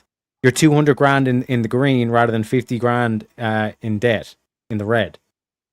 So like this whole incentive thing does not work. Yeah. They're still actively choosing not to have kids. And it's because of feminism. It's because it's been demonized. Because they look down on mothers. Which is the most fucked up thing. Like imagine like people looking down on Superman. It makes no sense. Yeah, it's that we're in power. in these countries led to 36 people dying per million. By the men, 214 deaths per million. So if your premise is that men should be in power in these positions and women shouldn't, then what is your explanation there? Because if women weren't in power, more people would have died. Do you believe in freedom and liberty? I think I've made that pretty clear. Okay, well, the reason for those statistics is that women were notoriously tyrannical, like the Prime Minister of New Zealand locked down New Zealand tighter than a prison camp. And the fastest way to get rid of liberty and freedom is to put women in charge of the government, because they overwhelmingly bring in tyrannical welfare states. I just gave you the stats of how they saved lives. Yes, by locking down their countries, by They not letting saved people go to work, lives. by shutting down businesses, by forcing people to take vaccines. So first of all, You think forced vaccination First is of all, freedom? I find it repugnant that people in this crowd are laughing at the fact that less people died because maybe you couldn't go to the mall, okay? I find that despicable, number one. You were number one of those two, people chasing people around with masks. No, weren't you? actually, I was one of those people that almost died of COVID. I was in the ICU. Hold on a second. I was in the ICU for 2 weeks. I saw people die around me. And the last breaths very sad. no, it is sad. How do you feel and the about last forced breaths that Yes, some of the those last people breaths. made, So much drama. they didn't think that COVID was real. The reason why this is a personal topic to me is because I almost died from it. And I would imagine, sadly, I wish this wasn't the case, I would imagine a lot of people in this room know people that died of COVID. It was horrible. I don't want innocent people to die. Of course I want people to have their freedoms. Of course I want people to go out and be able to live their lives. The only point that I was trying to make was that women that were in these positions during that time, during COVID, saved lives, and they did a better job than men. Now, if you think they're woke and they shouldn't have closed and everything should have been open, you're entitled to that opinion. How do you I feel, disagree with you. How do you feel about forcing people to take I've experimental vaccines? I've always said that I never felt like the vaccines should have been forced on anybody. I disagree with people that said that. That's what women did Okay, when they but, were in charge. but these women that were in charge of these countries, and by the way, that's not entirely factually accurate. So let me ask you a question. Do you want us to look like a third world country? Is that what you want? No. You don't want that. Okay. Explain. Well, let me ask you this. Are we still talking about feminism, by the way? Yes, we are. Okay. Yes, we Can are. you- can you because bring it when you back and take land an the entire plane? society and you say that women shouldn't vote, women shouldn't be doing these specific things. What I don't did want to look like. What specific things? I don't want to did I look like say? Afghanistan.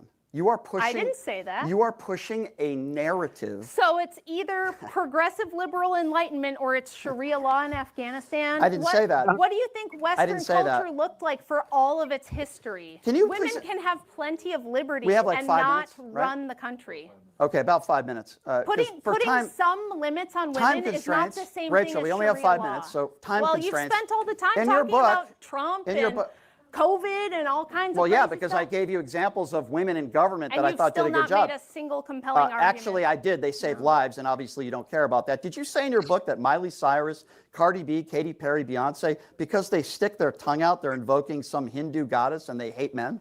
Is that why they stick their tongue out? They literally say in their songs do. they hate men. Yeah. No. Yeah, You they talked about literally sticking. say- No, in your book you Yes. said because they stick their tongue out.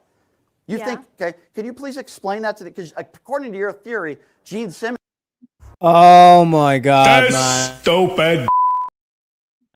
Like, bro, it's you wonder, like, is he genuinely this retarded, or like, is he just like trying to grasp at straws, or is he doing it like more intentionally and nefariously? But like that would require a little bit of intellect, because I like in terms of like what the point that Sarah's trying to the point that Rachel's trying to make is that like this like man-hating culture is not just a new phenomenon. It's not just like when we seen like the 1960s, 1970s when feminism started to break out and become like a political force on this stuff. A lot of people think it's like, oh, that's when it went bad and all this kind of stuff. No, like this has existed for 1,000 years. There've been like subcultures within civilizations of a bunch of women that genuinely hate men, like they're misandrous. And like the same way that in society we all have that like image of like the misogynist, the dude with the wife beater, alcoholic, all that kind of stuff. We don't have that image for the misandrous, but they do exist. And like I would argue they're, you know, middle-aged women, typically fat, ugly, scowly face. You know what I mean? But you ask like the average dude or average chick, whatever, like what does a misandrist look like? They're like, what's a misandrist? Like that's the power of propaganda. But if you ask them what a misogynist is, oh yeah, like a drunk alcoholic dude that like goes home, beats his wife, and all this kind of shit. You know what I mean? Yeah. Then you have a lot of there's a lot of older women that are misandrous that married some poor chump, and he just they wear the pants in the family, and they dragged him out to these protests, and the husband's got his tail between his legs, following the woman around as she's holding up her sign with her short straw-like gray hair with purple highlights in it. This all started out, we called it Women's Lib. We loved it because they threw their bras in the trash can. It was all funny at that time. It's not funny anymore. And this guy, this Brian, I can barely stand him on any day. But all he's trying to do is get points from making her look bad, period. To put it in layman's terms. Personal attacks. That's all he's doing. But that's basically his whole kind of like shtick. He tries to like do like the whole data points, and as we kind of like pointed out, like right in like the rebuttal section, he was like, "Oh, like women, the more husbands a woman has, like or like single mothers and stuff, like they have higher rates of like DV, domestic violence and abuse and all this kind of shit, like, oh yeah, proper physical abuse." And it's like, but Brian, like that feeds into what Rachel's point has been saying. It's the feminists who want no fault divorce. You know what I mean? Yep. But like I said, his whole shtick is that like he thinks that he has some data points. The data points get disproven, like we were talking about before, where he's like, "Oh, it's all about the economy." So then explain why poor people have more kids than rich people. Poor people have always had more babies, and they always will. Exactly. They don't care about the money. When all his evidence is shot down, all his data points are thrown aside. It's I don't think anybody should be telling anybody else what to do. Yep. And you're a piece of shit because of XYZ, because either the people you like, and then like Daniel Bay says, like, oh, like, do you vote for Trump? And then you're a bad person because you vote for Trump, and then it's just TDS from there. Like that's basically like the Brian Shapiro script. Am I wrong? Am I wrong?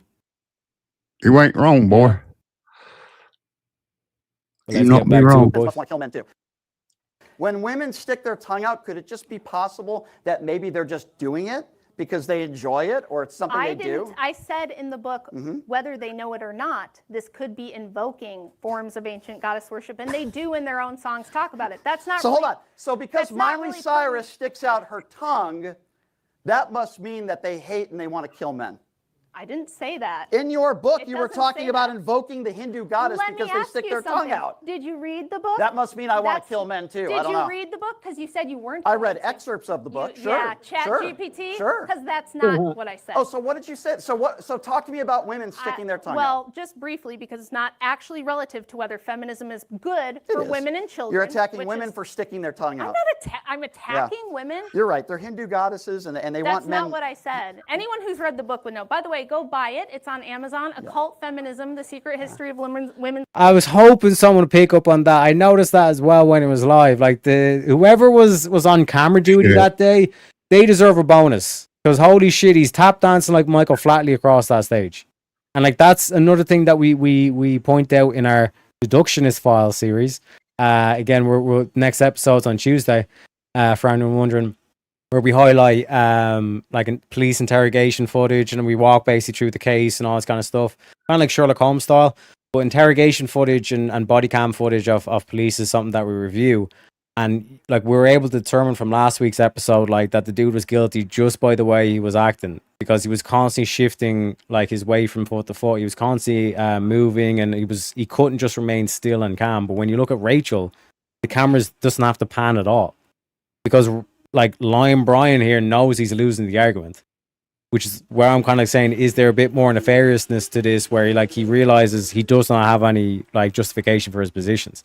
Because there's a lot of people out there, myself included. I was a huge retard Where it's like I had all these beliefs in my head and I didn't know why. I had no justifications for these beliefs.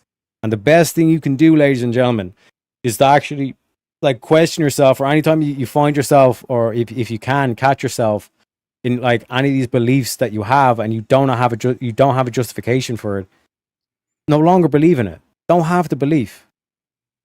Or at least try to search for the justification. You know what I mean? This is why debate and dialogue is such an important thing, and it's so needed in society. You know? Nervous as hell, exactly. You know what I mean?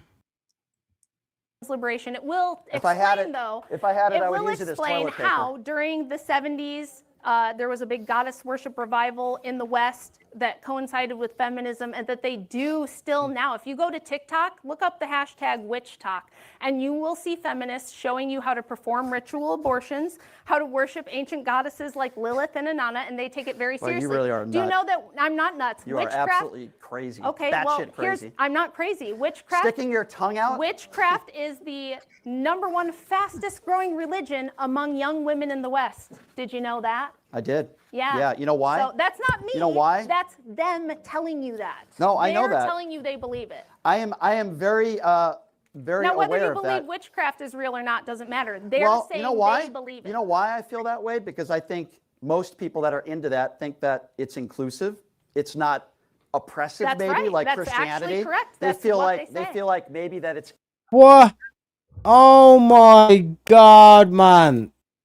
Where is it? Where is the clip? You know, this is diseased brain thinking. Like Christianity is an oppressive religion. What the actual fuck? What the It's actual intrusive fuck? too, he said. Oh my god, man. But I'm sure he thinks Islam is so based. Oh man.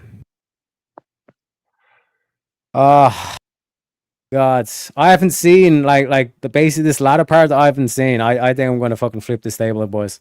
empowering. So you love witchcraft.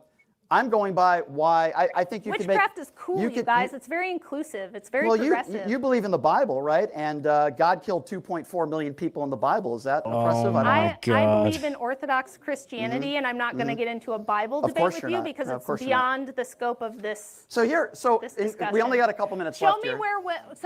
do you have an argument? Tell me how feminism has improved the lives of women and children when I just opened with all these statistics proving that I'll use your argument because I want to move off. on to one other thing, but I'll just use the argument that you used 20 minutes ago. It's retarded. So What's retarded? There's a lot of Feminism? problems. There's a lot of Feminism is so hold on. retarded? There's a lot of problems in So this he country. agrees with me? I think we all know. Okay, there's a You lot didn't of. answer the there's a lot- question. I'm How has- finished. Hold on. We have 3 minutes left here. We have a lot of problems in this country. We've talked a little bit about it, right? Education, healthcare, jobs, debt. This is why Republicans, women, female Republicans, are not entering. The reason why is because this is what Rachel is focused on. She's not focused on those other topics that I just brought up. I think a lot of people are. It's an uninspiring ideology that you have. Talking about? I'm talking about your ideology. I'm talking about your ideology. What's and the my reason ideology? why What's I it think you've called? made it very clear to everybody what your Patriarchy. ideology Yes, is. I think it's very patriarchy. clear what you think women should be doing. Listen, as I've said before, Having families with good men who protect them and take care of them, yes, I think that's great. and what if a Are you woman? against that? And what? Absolutely not. What would you say to a woman that hasn't found the right man? She's in her mid-30s. What should she do? Go to Go church. to liturgy. Go to church. Yeah. So you think church will help her I think find? she could find a good man in church. But there are women out there, 30s, 40s, Yeah. that haven't found the right man. Well, is it that they haven't found the right man, or is it that they've been through about 50 men and haven't You wanted to shouldn't lock talk, any you of them shouldn't talk down? about yourself like that, Rachel. I've been with a handful, like less than 5. So, no, I'm Without talking feminism, about, you would not have been allowed. Now this is where you can see. One sec. Can I? I try to. You can see when he looks over, less than 5. So. like the hate and vitriol in his eyes. No, I'm Like look, he's biting down the lip and everything, boys. To break up with those men, I right? Would didn't. you agree with that? I didn't. You weren't married to any other men? I was, but I Okay. didn't initiate 100 years divorce. ago, you wouldn't have been able to I divorce didn't. them, right? I didn't divorce them. I was abandoned by an abusive person. Okay, so 100 years ago, you wouldn't have been able to. Yes, you would have. I just told you that in the year 1900, 55,700 divorces were granted to women who were in abusive marriages. So yes, I would have. And by the way, one more thing. Disagree. I would be able to be here without feminism. This is a very what? stupid, silly rebuttal. Yes, it's not stupid Mary at all. Wollstonecraft. Yes, the anti-suffragists were having public debates against suffragists in 1848. You dumbass. I understand that. So women were allowed to speak publicly. Women have always been allowed to speak. They've been allowed to write books, and they have been allowed to be part of the public discourse even far before they could vote. He is ignorant and doesn't know his history. Yeah. I hate to do this, but we really do have to transition. I hate to do it, but we do have to, as we are limited on time, as we've already gone. She called me a over dumbass, time but okay, go ahead. For the cross section. Oh my God, man! These weak ass beta cock cunts. She called me a dumbass, and then he's there bringing her up like a personal life and all this kind of shit. Yeah. Yeah, he called What her an basically absolute rat cunt dumbass. bastard. Vape shit. Yeah, he's looking for to be saved. Oh my god, what a piece of shit. Bro, unbelievable. I guess I can't respond to that. Someone has to have the last word during the open dialogue. Go ahead. We Go do for it. have to go to the Q&A, which I'll ask you folks to get ready for in just a second. But first, I want you to get ready for some groundbreaking news from Farm Easy Bank, your trusted ally. Oh, James. With an extensive range of generic Yeah, we medications, got to Farm let Easy them Bank do caters the to ads, all man. your This is how they needs. make their From money. easing pain to managing chronic conditions, they've got it all at prices that won't be beaten. Oh shit! Yeah, I'm There's the watching haircut. Boyras. There's the Boyras. Yep. Andrew, Avarice, and Rob. My motherfucking man. Jungle's right behind This him. isn't just Oh shit, yeah. Yeah. The boys. The boys are back in town. to promise, it's their commitment. All products come exclusively from reputable certified sources to ensure top quality effectiveness and safety. Looking for essential and high demand medicines, Farm Easy Bank now offers ivermectin, fenbendazole, Senforce, Fildena, and all ED products, azithromycin, weight loss products, including oral semaglutide, diabetic care products.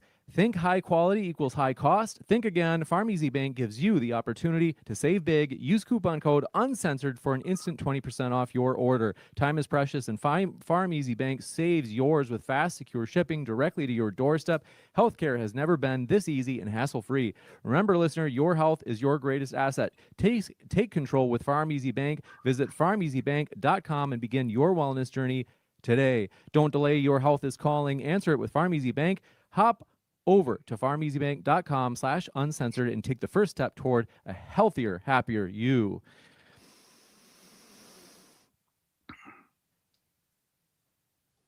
Hey, what the fuck? As we witness this high-stakes clash of ideas, it's important to remember that the most important battle you'll ever face is the one happening inside your own body right now. Most people don't realize that environmental studies show the average person is carrying anywhere from 10 to 50 microscopic parasites at any given time. Even more staggering, it's estimated that nearly 80% of all chronic health issues can be traced back to toxic heavy metal accumulation. So I think it's going to be like this for like the next 4 minutes. We aren't just Yeah, it's talking like about 3 a or 4 slow minutes. metabolism. We're talking about the root Literally causes now. of brain fog, unexplained fatigue, and a weakened immune system. If you feel like you're operating at 50%, it's likely because you're being drained from the inside out.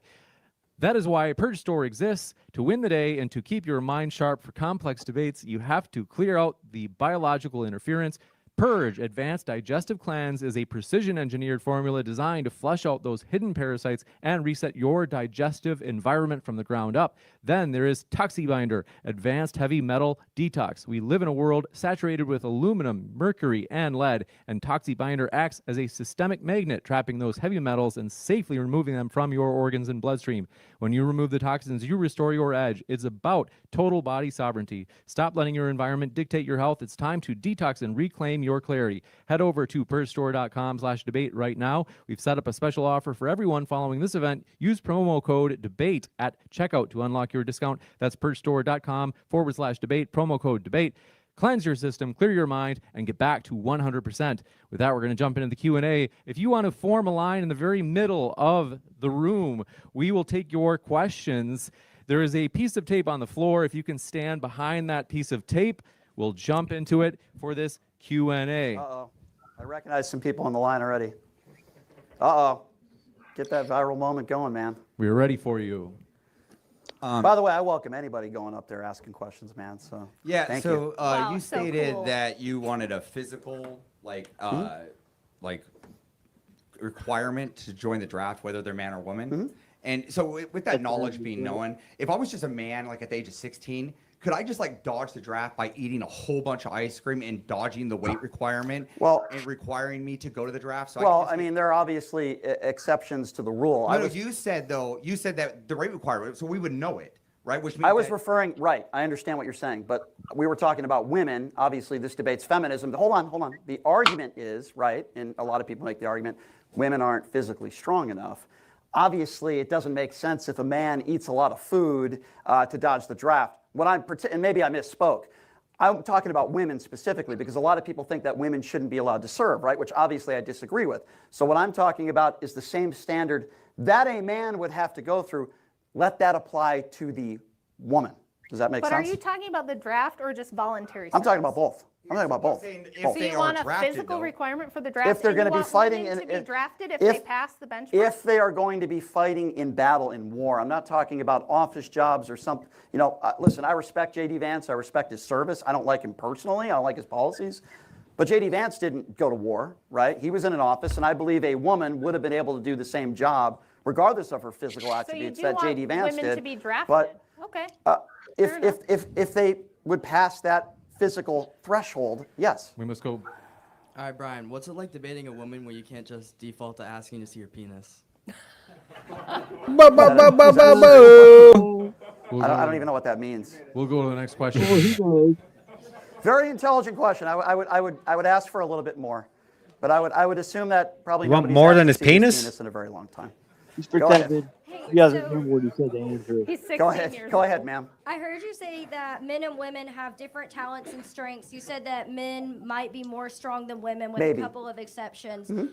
I've seen a lot of hardcore modern feminists defend transgenderism and the Mhm. right of biological men to go into private spaces for Mhm. women, Mhm. which can lead to increased risk of assault and abuse spoke of some. women. Mhm. How do you believe that this modern feminism advances the lives of Yeah. real biological women Mhm. when they aren't safe in their protected spaces I said this anymore? on Pierce Morgan yesterday. I've been very clear on this issue. It's a good question. First of all, let me just say this right off the bat. I believe you're a man when you're born a man. I believe you're a woman when you're born a woman. Now, I'm still going to call people he, she to be respectful to them. No, I think if you're, I'd like to. Wait, is he saying they'd call a trans person a he, she? Not gonna lie, that's kind of based.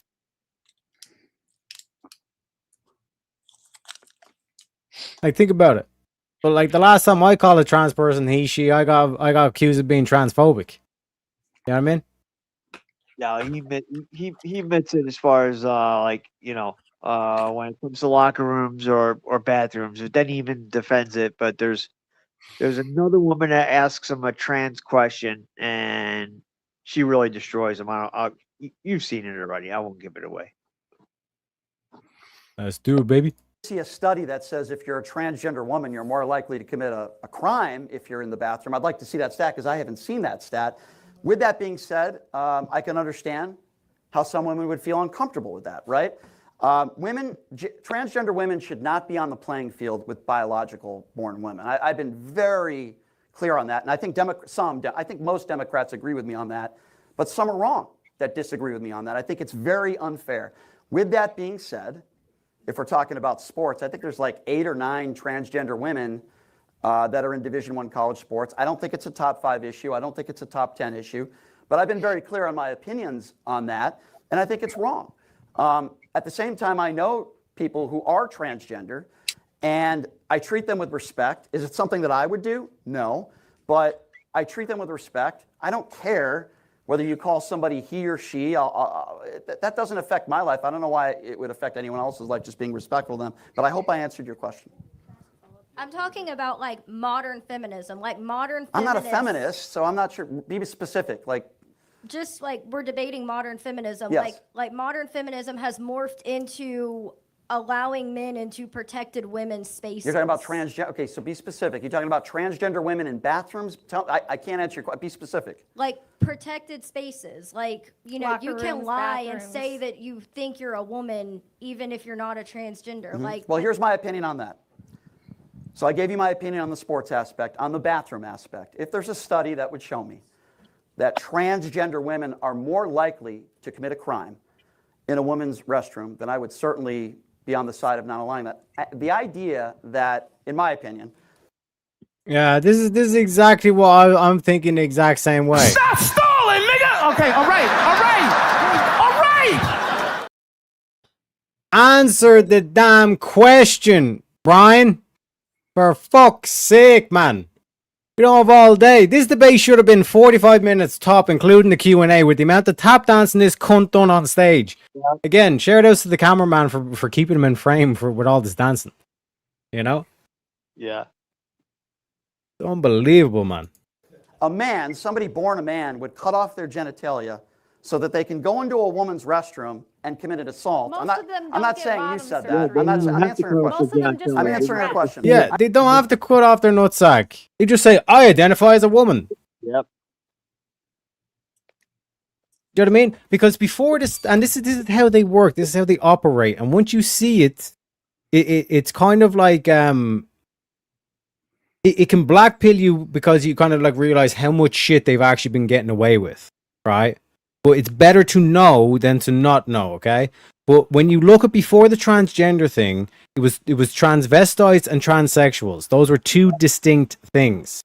The transvestites were men who knew that they were men, but they just liked dressing up as women. They got autogynephilia, I think it is. This whole thing, they get turned on by dressing up as a woman, all this kind of shit. And also, like, gay men would dress up as women to take the piss out of women. Do you know what I mean? It's like doing like blackface, essentially. Do you know what I mean? Yep. So those are the transvestites. The transsexuals don't have nothing to do with it anymore. They say the feeling, bullshit, man. Yeah, bullshit. And but the transsexuals were people who genuinely believed that they could change their sex. They could change from male to female, and science disproved that. And they've already done the studies. Like there was a study that started, I think, in like 1990, or maybe it might have been the 1980s. It was like 10 or 20 years. It was over a period of 10 to 20 years, and it tracked the people that had the transsexual surgeries. And it showed overwhelmingly that it was way more suicides, way more mental health problems, way more all of this shit. And the scientists basically saying we're not doing this shit anymore. That's why they rolled out the new transgender thing. And they basically just mashed all those categories together.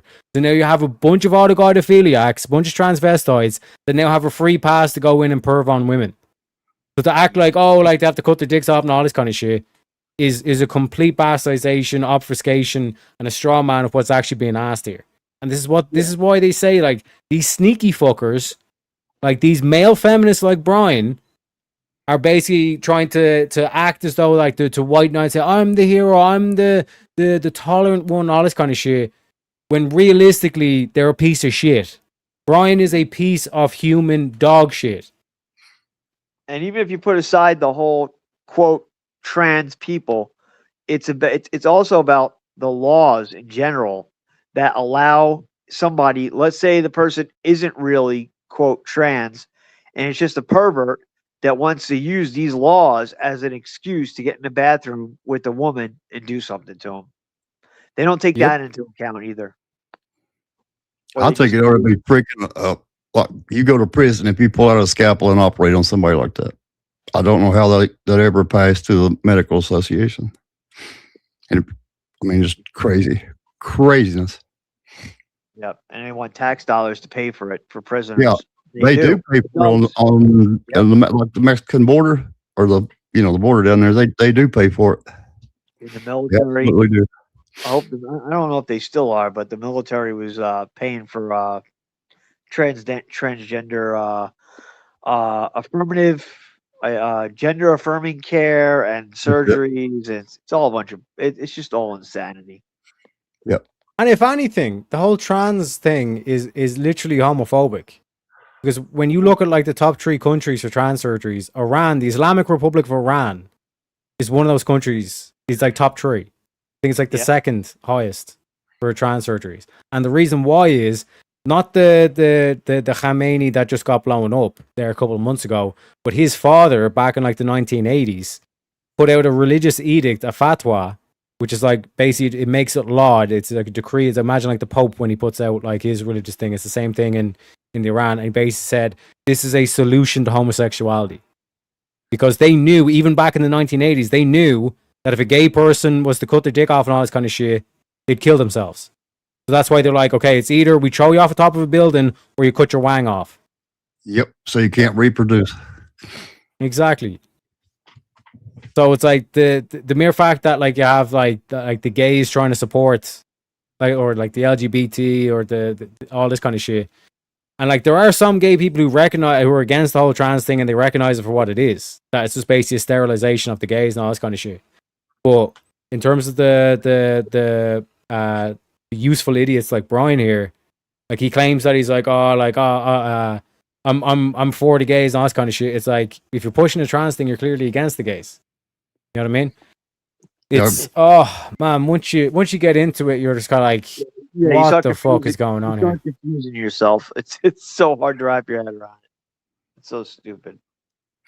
Like that's why, like, ask about it. Do not like it. Do not like it. The actual like, I guess you'd call it old fashioned gay. I don't know what you call it, but yeah, they don't like it. Like that's what I'm saying. Like a lot of these things kind of like solve themselves. Like where like Andrew like has made the comments before, where it's like, listen, let the whole thing when in around the Olympics when the dude basically won the gold medal in the women's competition, and Andrew was like, hey, this dude's beating the shit out of women and getting gold medals for it. That's It used to be back in the day, if a man beat the shit out of a woman, we'd lock him up. But now, because thanks to feminism, thanks to Democrats, thanks to the liberals, you now have a man beating the shit out of a woman on camera and getting a gold medal for it. Congratulations, feminists! You played yourselves. Yep. I'm not saying you said that, but that idea to me is a little bit absurd. So I hope I answered your question. It's a good question. Hello, Brian. Hi. So earlier you were talking about, you were talking about economics being why women don't want to reproduce as much. Well, I didn't say that. John Hopkins did. That was just a study. Yeah. Okay. Yep. So I would argue that it's harder to create a business, which would drive the economy more because of Democrat policies with a ton of red tape. Which policies? All the permits and everything that you got to get for basically anything. I mean, if you want a shed in your backyard now, you got to go get a permit. Right. Yeah. Basically, I see it as it would be a better position to limit Democrat policies, remove a bunch of this red tape. If you disagree, I'd like to hear your rebuttal. What specific policy and red tape are you referring to? Well, I mean, which Democrat specific policy? Because it's hard for me to answer when you give me a generalized statement. Okay, like so that. I see it as a right to have a business and to make a living. Democrats aren't giving you the right to And have a business and make a living? They're substituting your right. This dude, oh my god! If you're like, it's Q&A. That's literally all he's Have done the the whole question. thing. Yeah, but no, but this dude here with the hat and the glasses, it's like he's trying to basically just like talk and all this kind of shit. It's like, no, just fucking ask the question. Have a question in your head. Have it ready to go. You know what I mean? Like this whole aspect. By having you purchase a license, right? Okay, and which specific policy about a license are you referring to? Last I checked, Donald Trump is in office right now. Republicans have the House and the Senate. If they wanted to change policy, they could easily do that. So give me a Democrat policy. That would be a local Okay, policy. so That give isn't me- a president Okay, policy. so which local policy in which city are you referring to that you think they make it too hard to get permits to own a business? I've asked you 5 times respectfully. The fact that I'll let you go. Thank you. I'm happy to answer any of your questions. I just need a specific policy so I can. Not a respond to a couple. question. The dude wanted to have a discussion. And it's like, come on, bro. Like, fucking show a bit of decorum for the event and all this kind of shit. It's not about you, it's about the event. You know what I'm saying? You talked a lot about freedom and how she wouldn't be here without feminism. So, like, if you go back to the actual history of feminism, there's a big history. Oh my, this dude's doing the same thing. Oh, this shit fucking winds me up. Just like have the question ready. Have it like a simple, straightforward question and just hit him with the question. It's unbelievable. There's a bunch of country boys over there. They're about 45 minutes away. If it actually was like feminism to the highest extent, I wouldn't be here because they actually had a eugenics program that was literally called the Negro Project, and that was to literally eliminate people like me, literally black people. So you're saying because of feminism, black people wouldn't exist? yes, literally. Okay. Literally. Okay.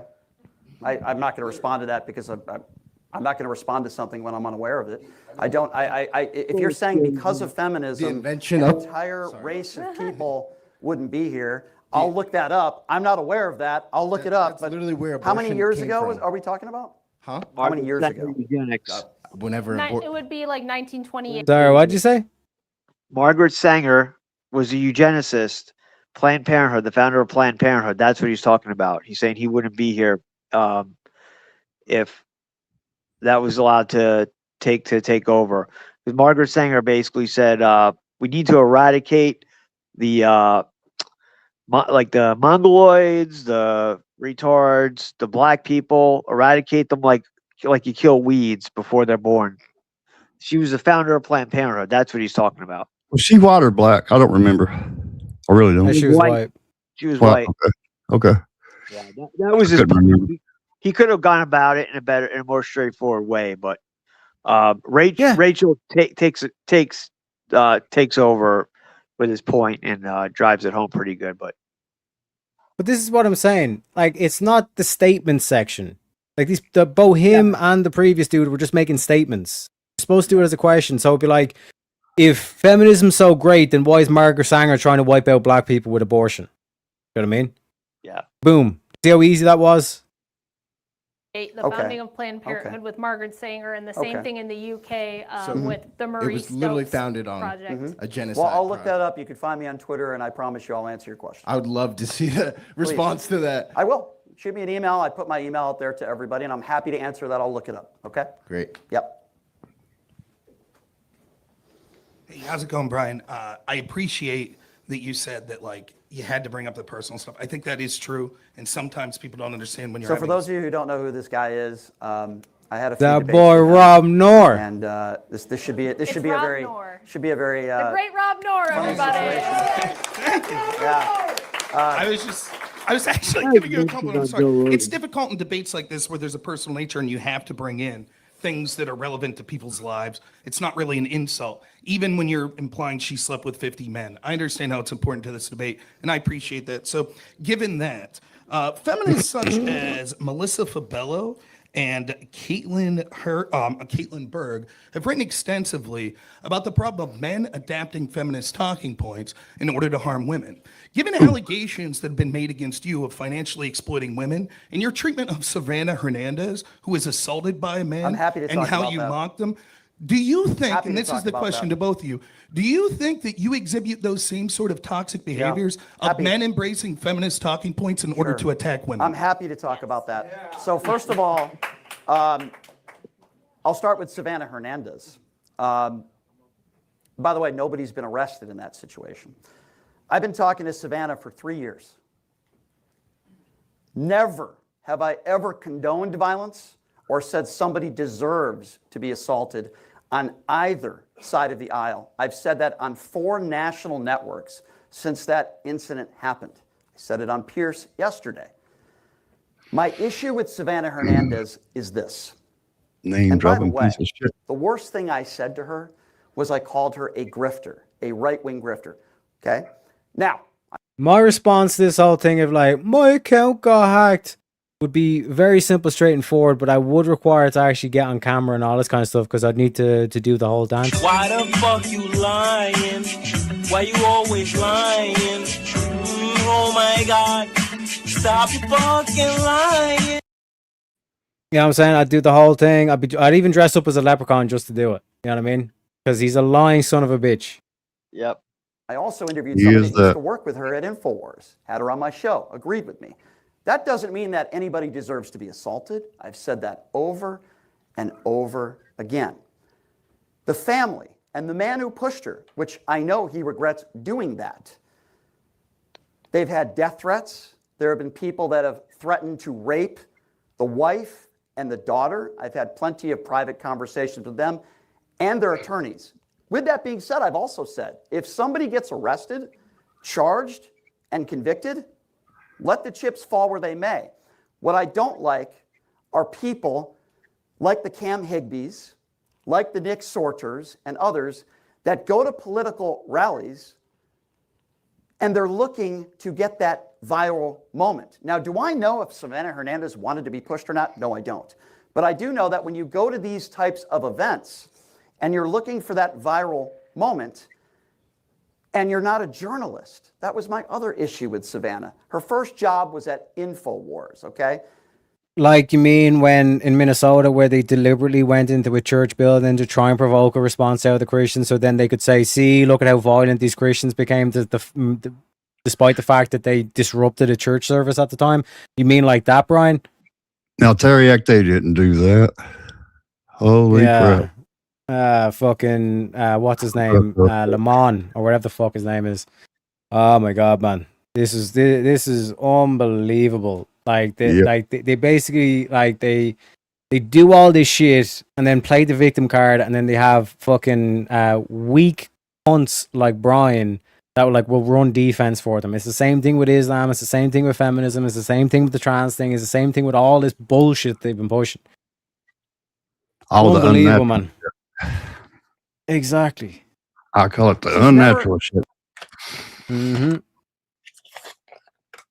They need Jesus, man. They need Jesus. Wrote articles about anything. She's not a real journalist. And when you go around the country asking people what's a man and what, by the way, I'm not a journalist either. I never said I was. When you go around the country saying what's a man and what's a woman, that doesn't make you a journalist. And by the way, any allegations that you've talked about, any, are false. And why do I say that? We do have to wrap this up. Okay, well, this is important. What is that? What's that? Look at his head movement. Look at his head movement. That doesn't either. And when you go around the country asking people what's a man and what, by the way, I'm not a journalist either. I never said I was. When you go around the country saying what's a man and what's a woman, that doesn't make you a journalist.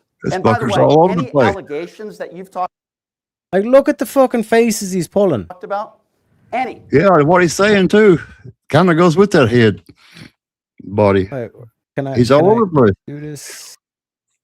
No, but like, look at the psycho eyes on him. You know what I mean? Joe, do we talk about like the psycho eyes from bitches? People, what's a man and what? By the way, I'm not a journalist either. I never said I was. When you go around the country saying what's a man and what's a woman, that doesn't make you a journalist.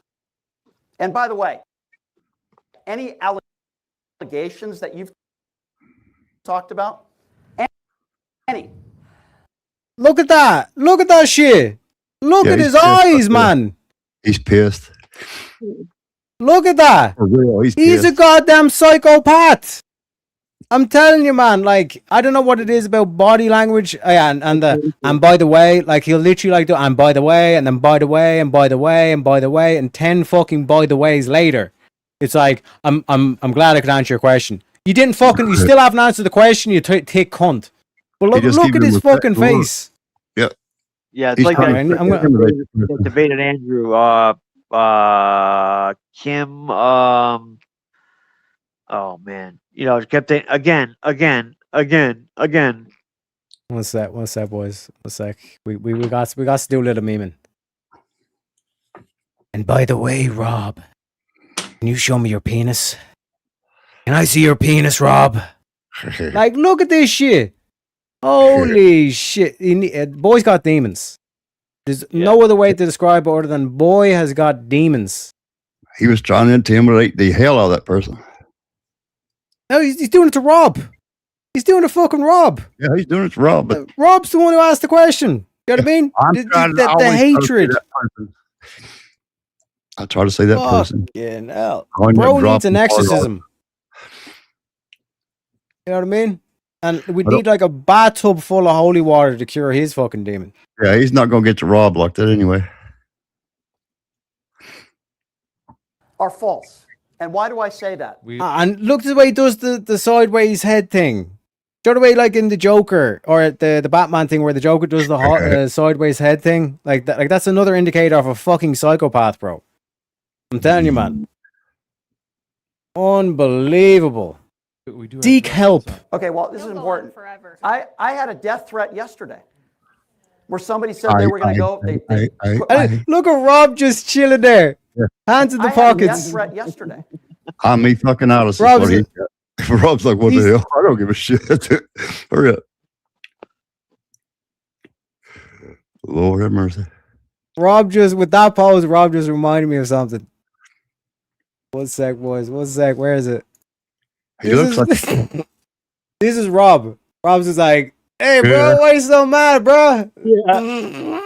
Am I right or am I right, boys?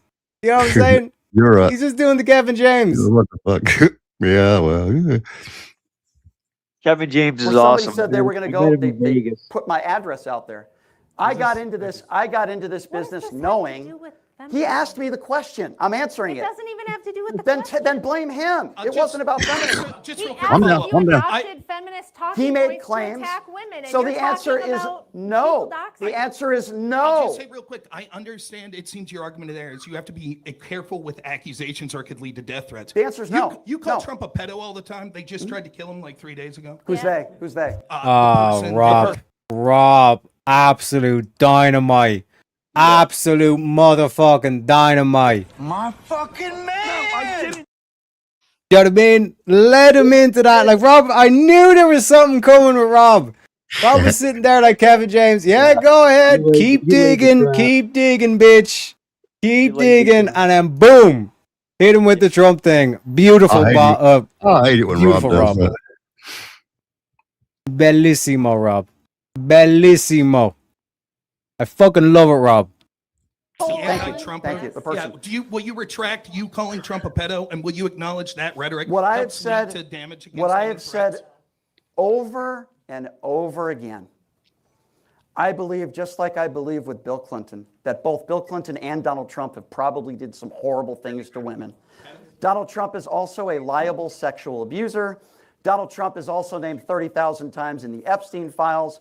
And if you're going to say that I believe that Donald Trump may have done some horrible things to kids, then maybe you should call out the other side too. Donald Trump just asked for, 6 Democrats he called for them to be executed 3 months ago. Donald Trump is the guy who said, rough him up, I'll pay your legal bills. So if you're going to call out one side, you better call out the other one too. You're done now. The next question. You're done. I answered your question. James, since Rob said that was a question for both of us, I just want to quickly say this guy who is the white knight defender of women and I never wants to said I was protect- the white knight. You want to protect women, yet your very first DM to me was asking how many beers my husband had to have in order to I did say that. work You know up why?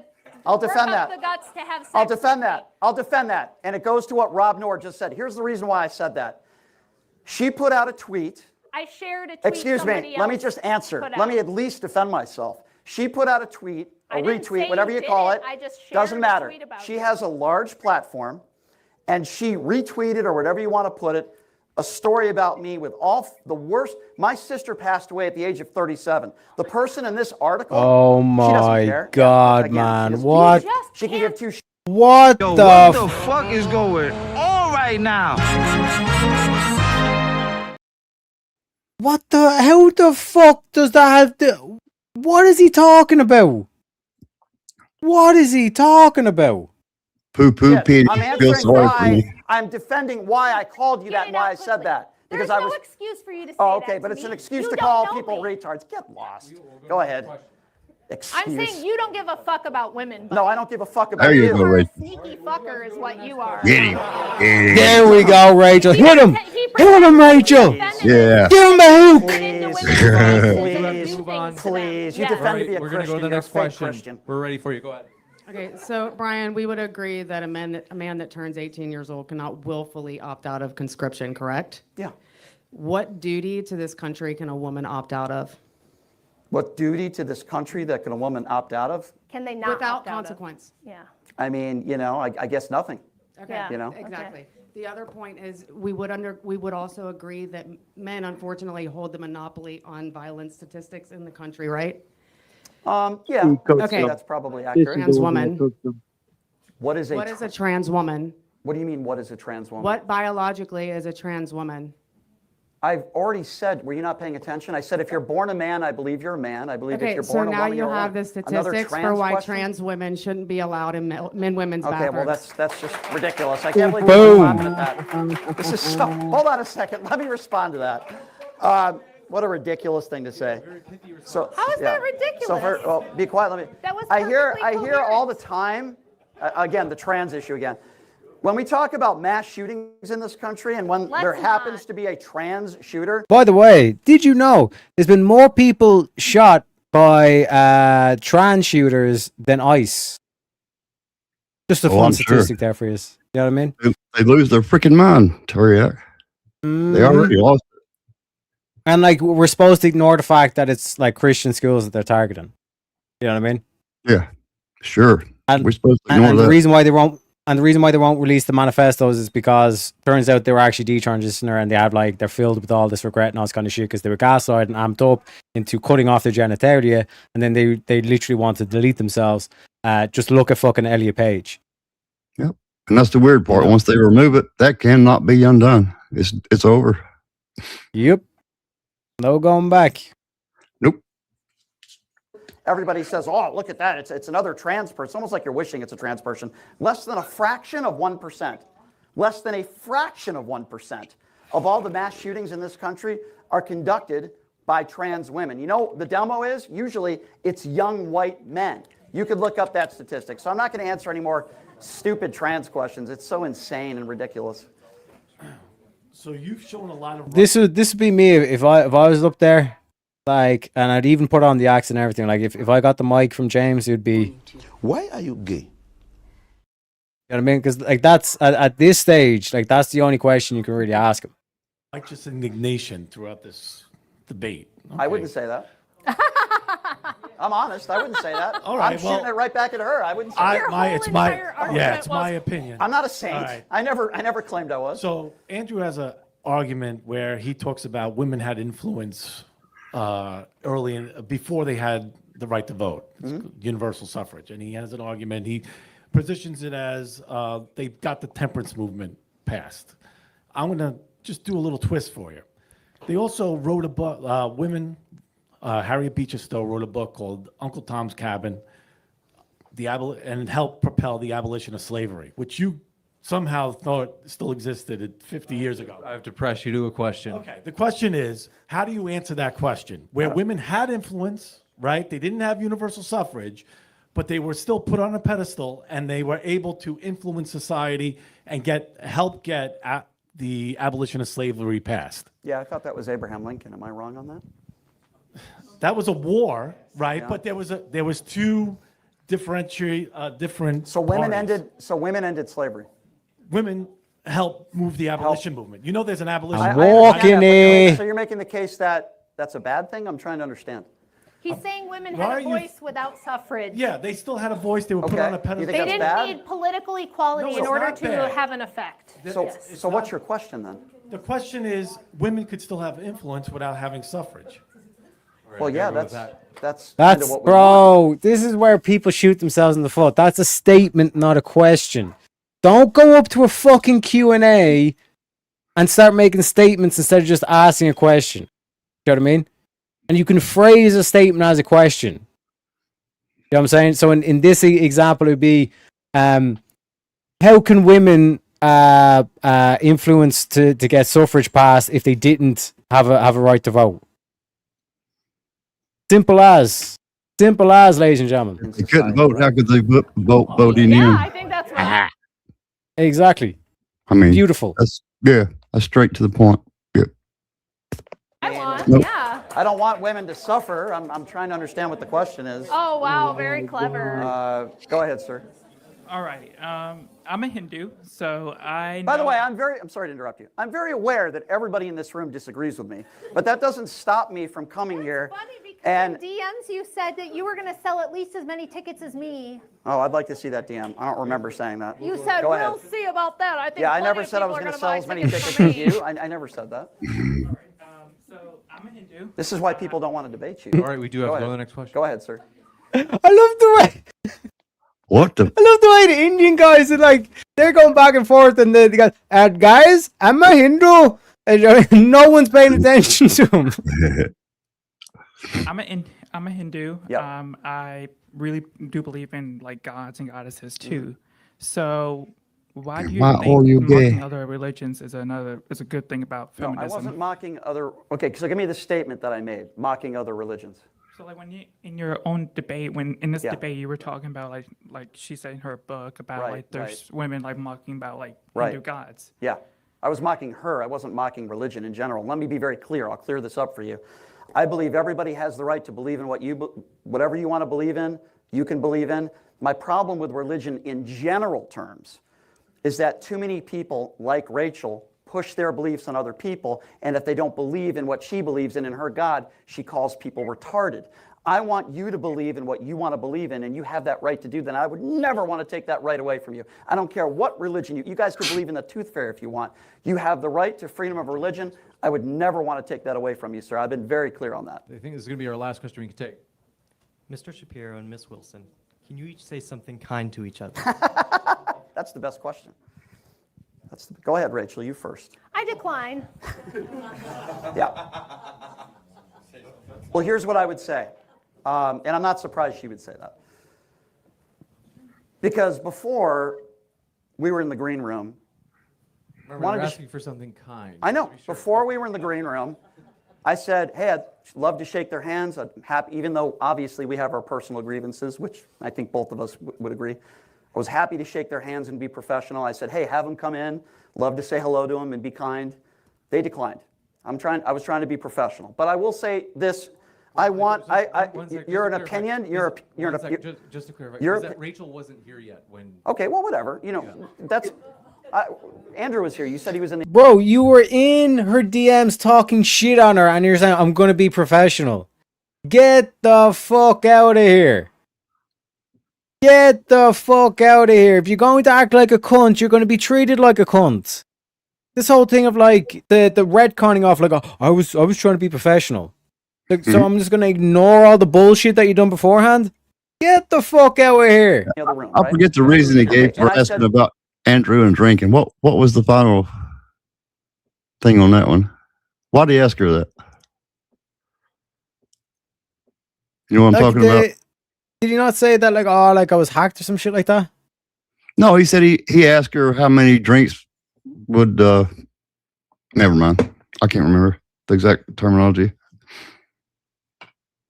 But he wanted to know how many welcome to drinks come in. Andrew had to have to debate or let her debate or something. I can't remember exactly. It's a lot, Terry. But like it's the same thing that what was the goofy bitch's name? Kim Coulter. Where like she's talking all this shit about Rachel, and then I'm just like, do you want to talk to her? She's like, right here.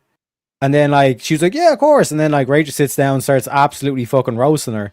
Yeah. Like with like saying, like, when did I say this? When did I say that? You're just Juiceberg and all this kind of shit. And then she starts complaining and saying, oh, Andrew has to get his wife to fight his battles for him. And it's like, no, he asked her, do you want Rachel to come in? And then like they do the whole victimization. It's like, oh no, it's a gang up and all this kind of shit.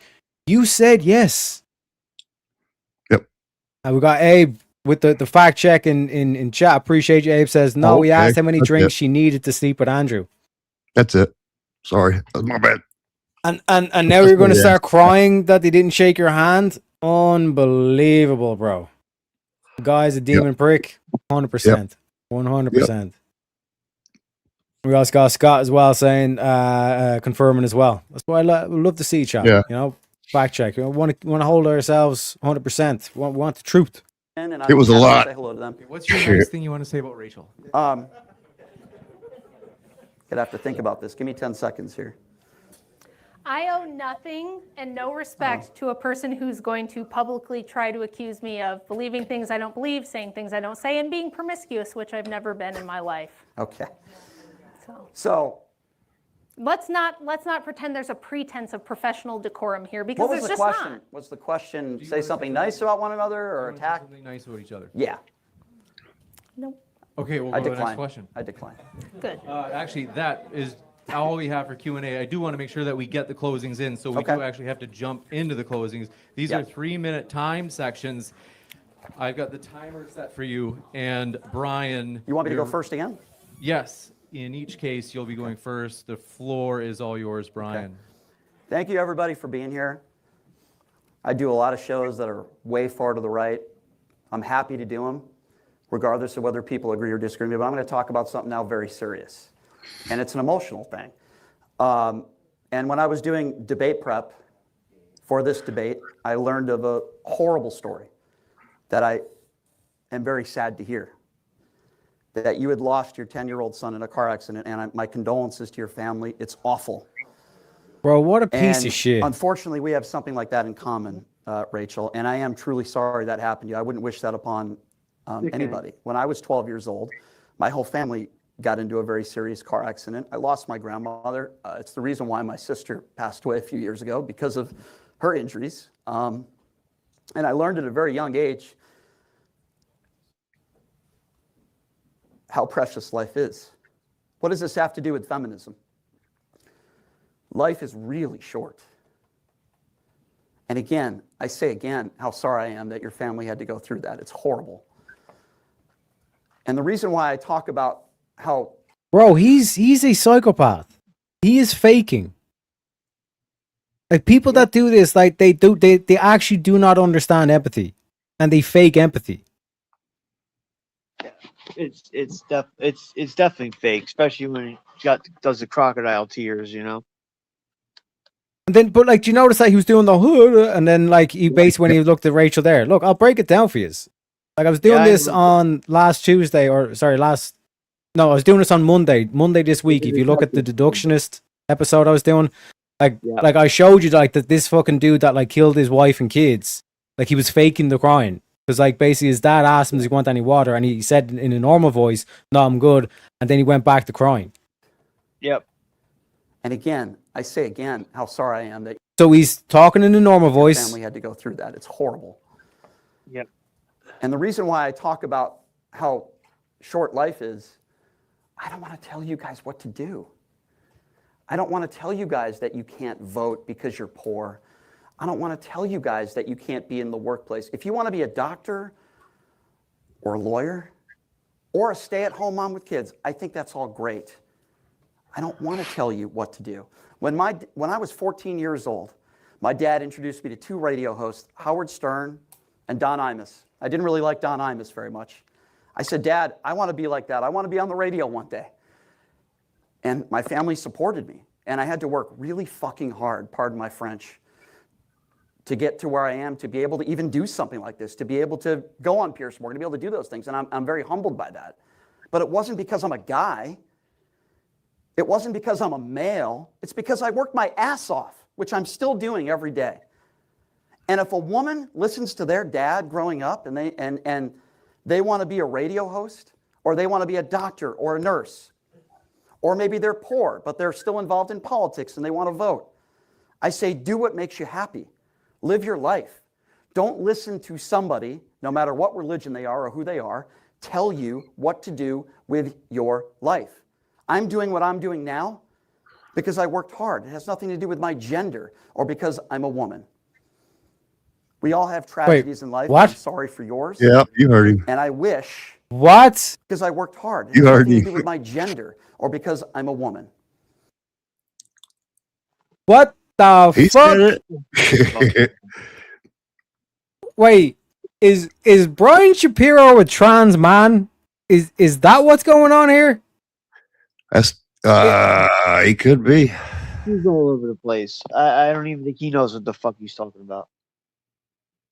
What the actual fuck is going on? Like, for reals. Yo, Clip- what the fuck is going on right now?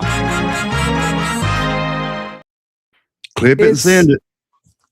Clip it and ship it, boys. Yeah, you got to. Like it took me a second. I was like, wait, what? No, Oh, he said because it. I'm a what the fuck? Because I'm a woman, or I'm not a woman. Either way, he said woman. He was a woman or wasn't a woman. Because Something I like work that. hard. It has nothing to do with my gender or because I'm a woman. There you go. I'm a woman. We all have because I'm a tragedies in woman. life, and I'm sorry for yours. And I wish we didn't have that in common because it's awful. Don't let other people tell you what to do. I know there's a lot of people in this crowd that probably disagree with a lot of what I said today. And listen, that's okay. We have the freedom to agree or disagree with people. That's what makes this country great. But we're all human beings. I'm not perfect. I make plenty of mistakes. I've made plenty of mistakes in my life, and I've probably said things in my life that I regret, but I own it. And so thank you all for being here. 5 seconds. Thank you all for being here. Thank you, James. Thank you, everybody, for coming out. I appreciate it. And I wouldn't have it any other way. I love having good debates, and I appreciate all you guys being here. Thank you very much. We could go over to Rachel for her 3-minute closing as well. The floor is yours, Rachel.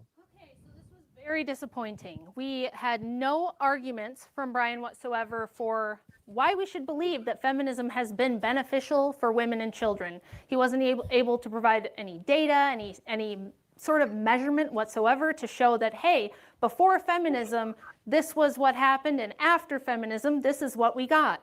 We didn't get any of that. What we got was a whole bunch of logical fallacies and a person who doesn't understand what an argument is or how to debate. I'm going to list them off quickly, but join in the comments on the live stream if you caught more of these than I did.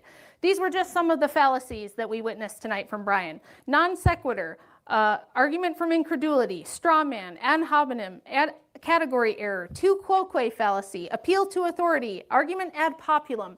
And on top of all that, we got moral outrage, we got appeals to your virtue and your emotions, and what we got from Brian ultimately was the best argument against feminism, because what feminism produces is emotionally incontinent, weak men who can't control themselves, who have violent outbursts, will insult you, will be angry and combative, and then try at the end of the debate to bring up your dead child and not even let you get through a debate in a professional manner addressing the topic at hand without crying and bringing up your dead son, who you probably don't want to be thinking about in the closing of a professional debate that you're trying to get through. So when he says, do what you want, man, follow how you feel. Life's short. Do what you feel like, just follow what you want. Follow your emotions. I would say no, don't do that.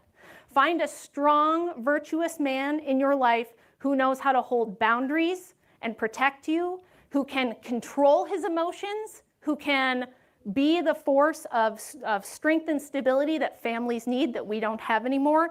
Don't be a male feminist like this. Don't be this emotionally incontinent, just going all over on a tangent, unable to control your thoughts, unable to control your emotions, just spewing and vomiting emotional appeals to people in the middle of a professional debate, bringing up dead children, bringing up your abusive ex-husband. Be the kind of person who can actually handle getting up here and having an argument, making an argument, sticking to the topic, controlling yourself. And the fact that I, a housewife from the Midwest with no college degrees, no professional training, am better able than him to do that, just shows you this is the kind of men that feminism has produced, and this is why society is all messed up. Let's fucking go, Rach. That's why he's the MVP. That's why he's the GOAT. The GOAT. I know that clip says he, but it means she, okay? Right?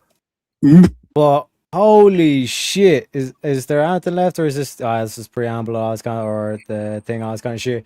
But what an evil bastard, man. Like I said, go back and check Monday's episode of The Deductionist, and like you'll know exactly what I mean by calling out this whole thing of like the fake crying and all this kind of shit and how to spot it and the body language shit and all that. But bro, unbelievable. What did he just accomplish for the left? He made them look like freaking psychopath maniacs. That's what he did. For anybody that's paying attention. Like she said, no arguments, no facts, no logic, just emotion. That's how I heard the whole thing. 100%. And folks, just as a little bit of a bonus before we wrap up, We got to play the Crucibles meme. You could say whatever you want, okay? You could say I'm bad at philosophy. You could say that I'm bad at argumentation. You could say that I'm bad at logic or reason, deductive abilities, whatever you want to say, okay? But here's one thing you can't say. You can't say, Brian, you don't have a nationally syndicated radio program that 800,000 people listen to. Okay? 800,000 people. 800,000 people, that's almost 1 million people. So, when you want to talk about how many people you're bringing to the table, maybe we could talk about that. I mean, I'm pretty good at math, and I'll tell you right now that 800,000 people is more than 250,000 or 300 or whatever it is. So, we could start there. Or maybe we could start with the fact that no matter what you say, there's always going to be the elephant in the room, which is Donald Trump. I'm not the one with emotional insecurities, okay? That's you. I'm willing to talk about it. You know why? Because I have a thing called courage. I have a thing called bravery. But you're chicken shit. I mean, I get it. Why get out on the front lines of journalism when you can just sit in your house and smoke your cigarettes indoors, okay? Which, you know, is vulgar, by the way. I just find that incredibly repulsive. And you know and I know that a lot of other people do too. Hey, Rob Nort, you know who you're not smarter than? Me.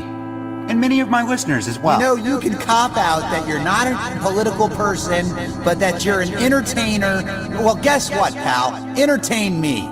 I want to be entertained, and I'm sure that your viewers want to be entertained as well, because frankly, Andrew, you're not entertained. No, don't play word games with me. Show me your dick. Show me your dick, Rob. Yeah. Let's see it. Whip it out right here and now, Rob. You weren't expecting that, were you? No, you weren't. Get out that bird of yours and show it to the world. Show it to me. It's not gay. It's not gay. Not that there's anything wrong with being gay.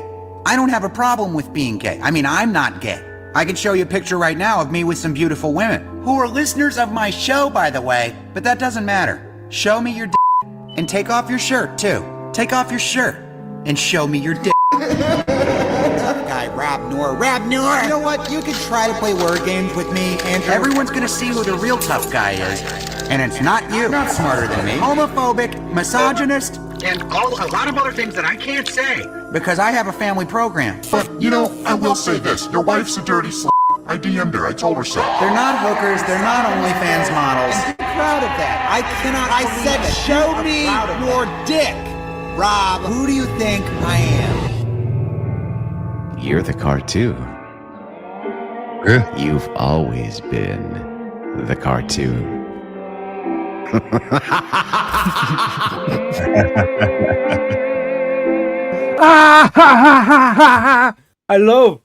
I gotta say, I do love Andrew's laugh. You know what I mean? Winds him up the fuck. But gentlemen, what did we make of the debate? Also, shout out to the Crucible. Let me link the video. Give it all like all that. Well, he's probably already have, but great stuff. Great stuff. Yeah, total slaughter.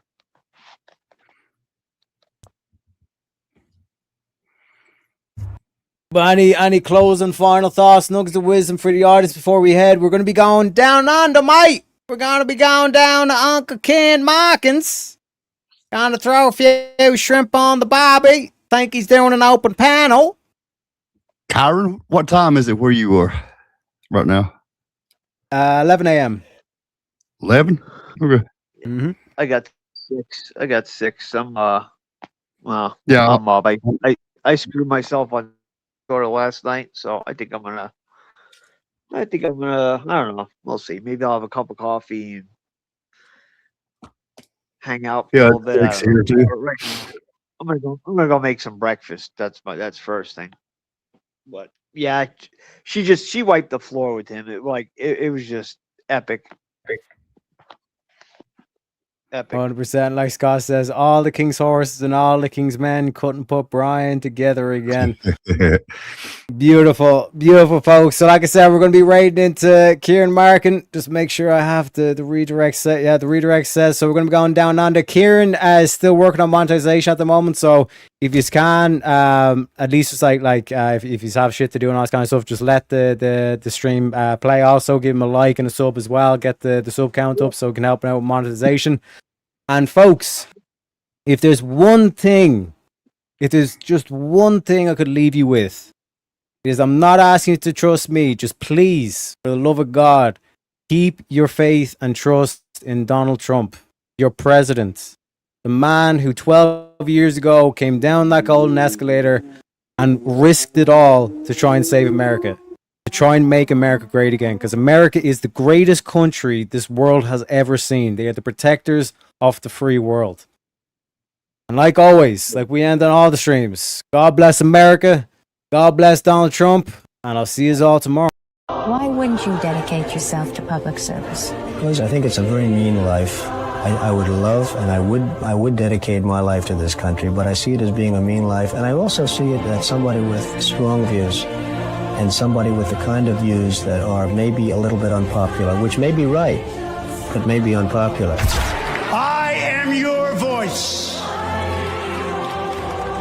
So to every parent who dreams for their child, and every child who dreams for their future, I say these words to you tonight.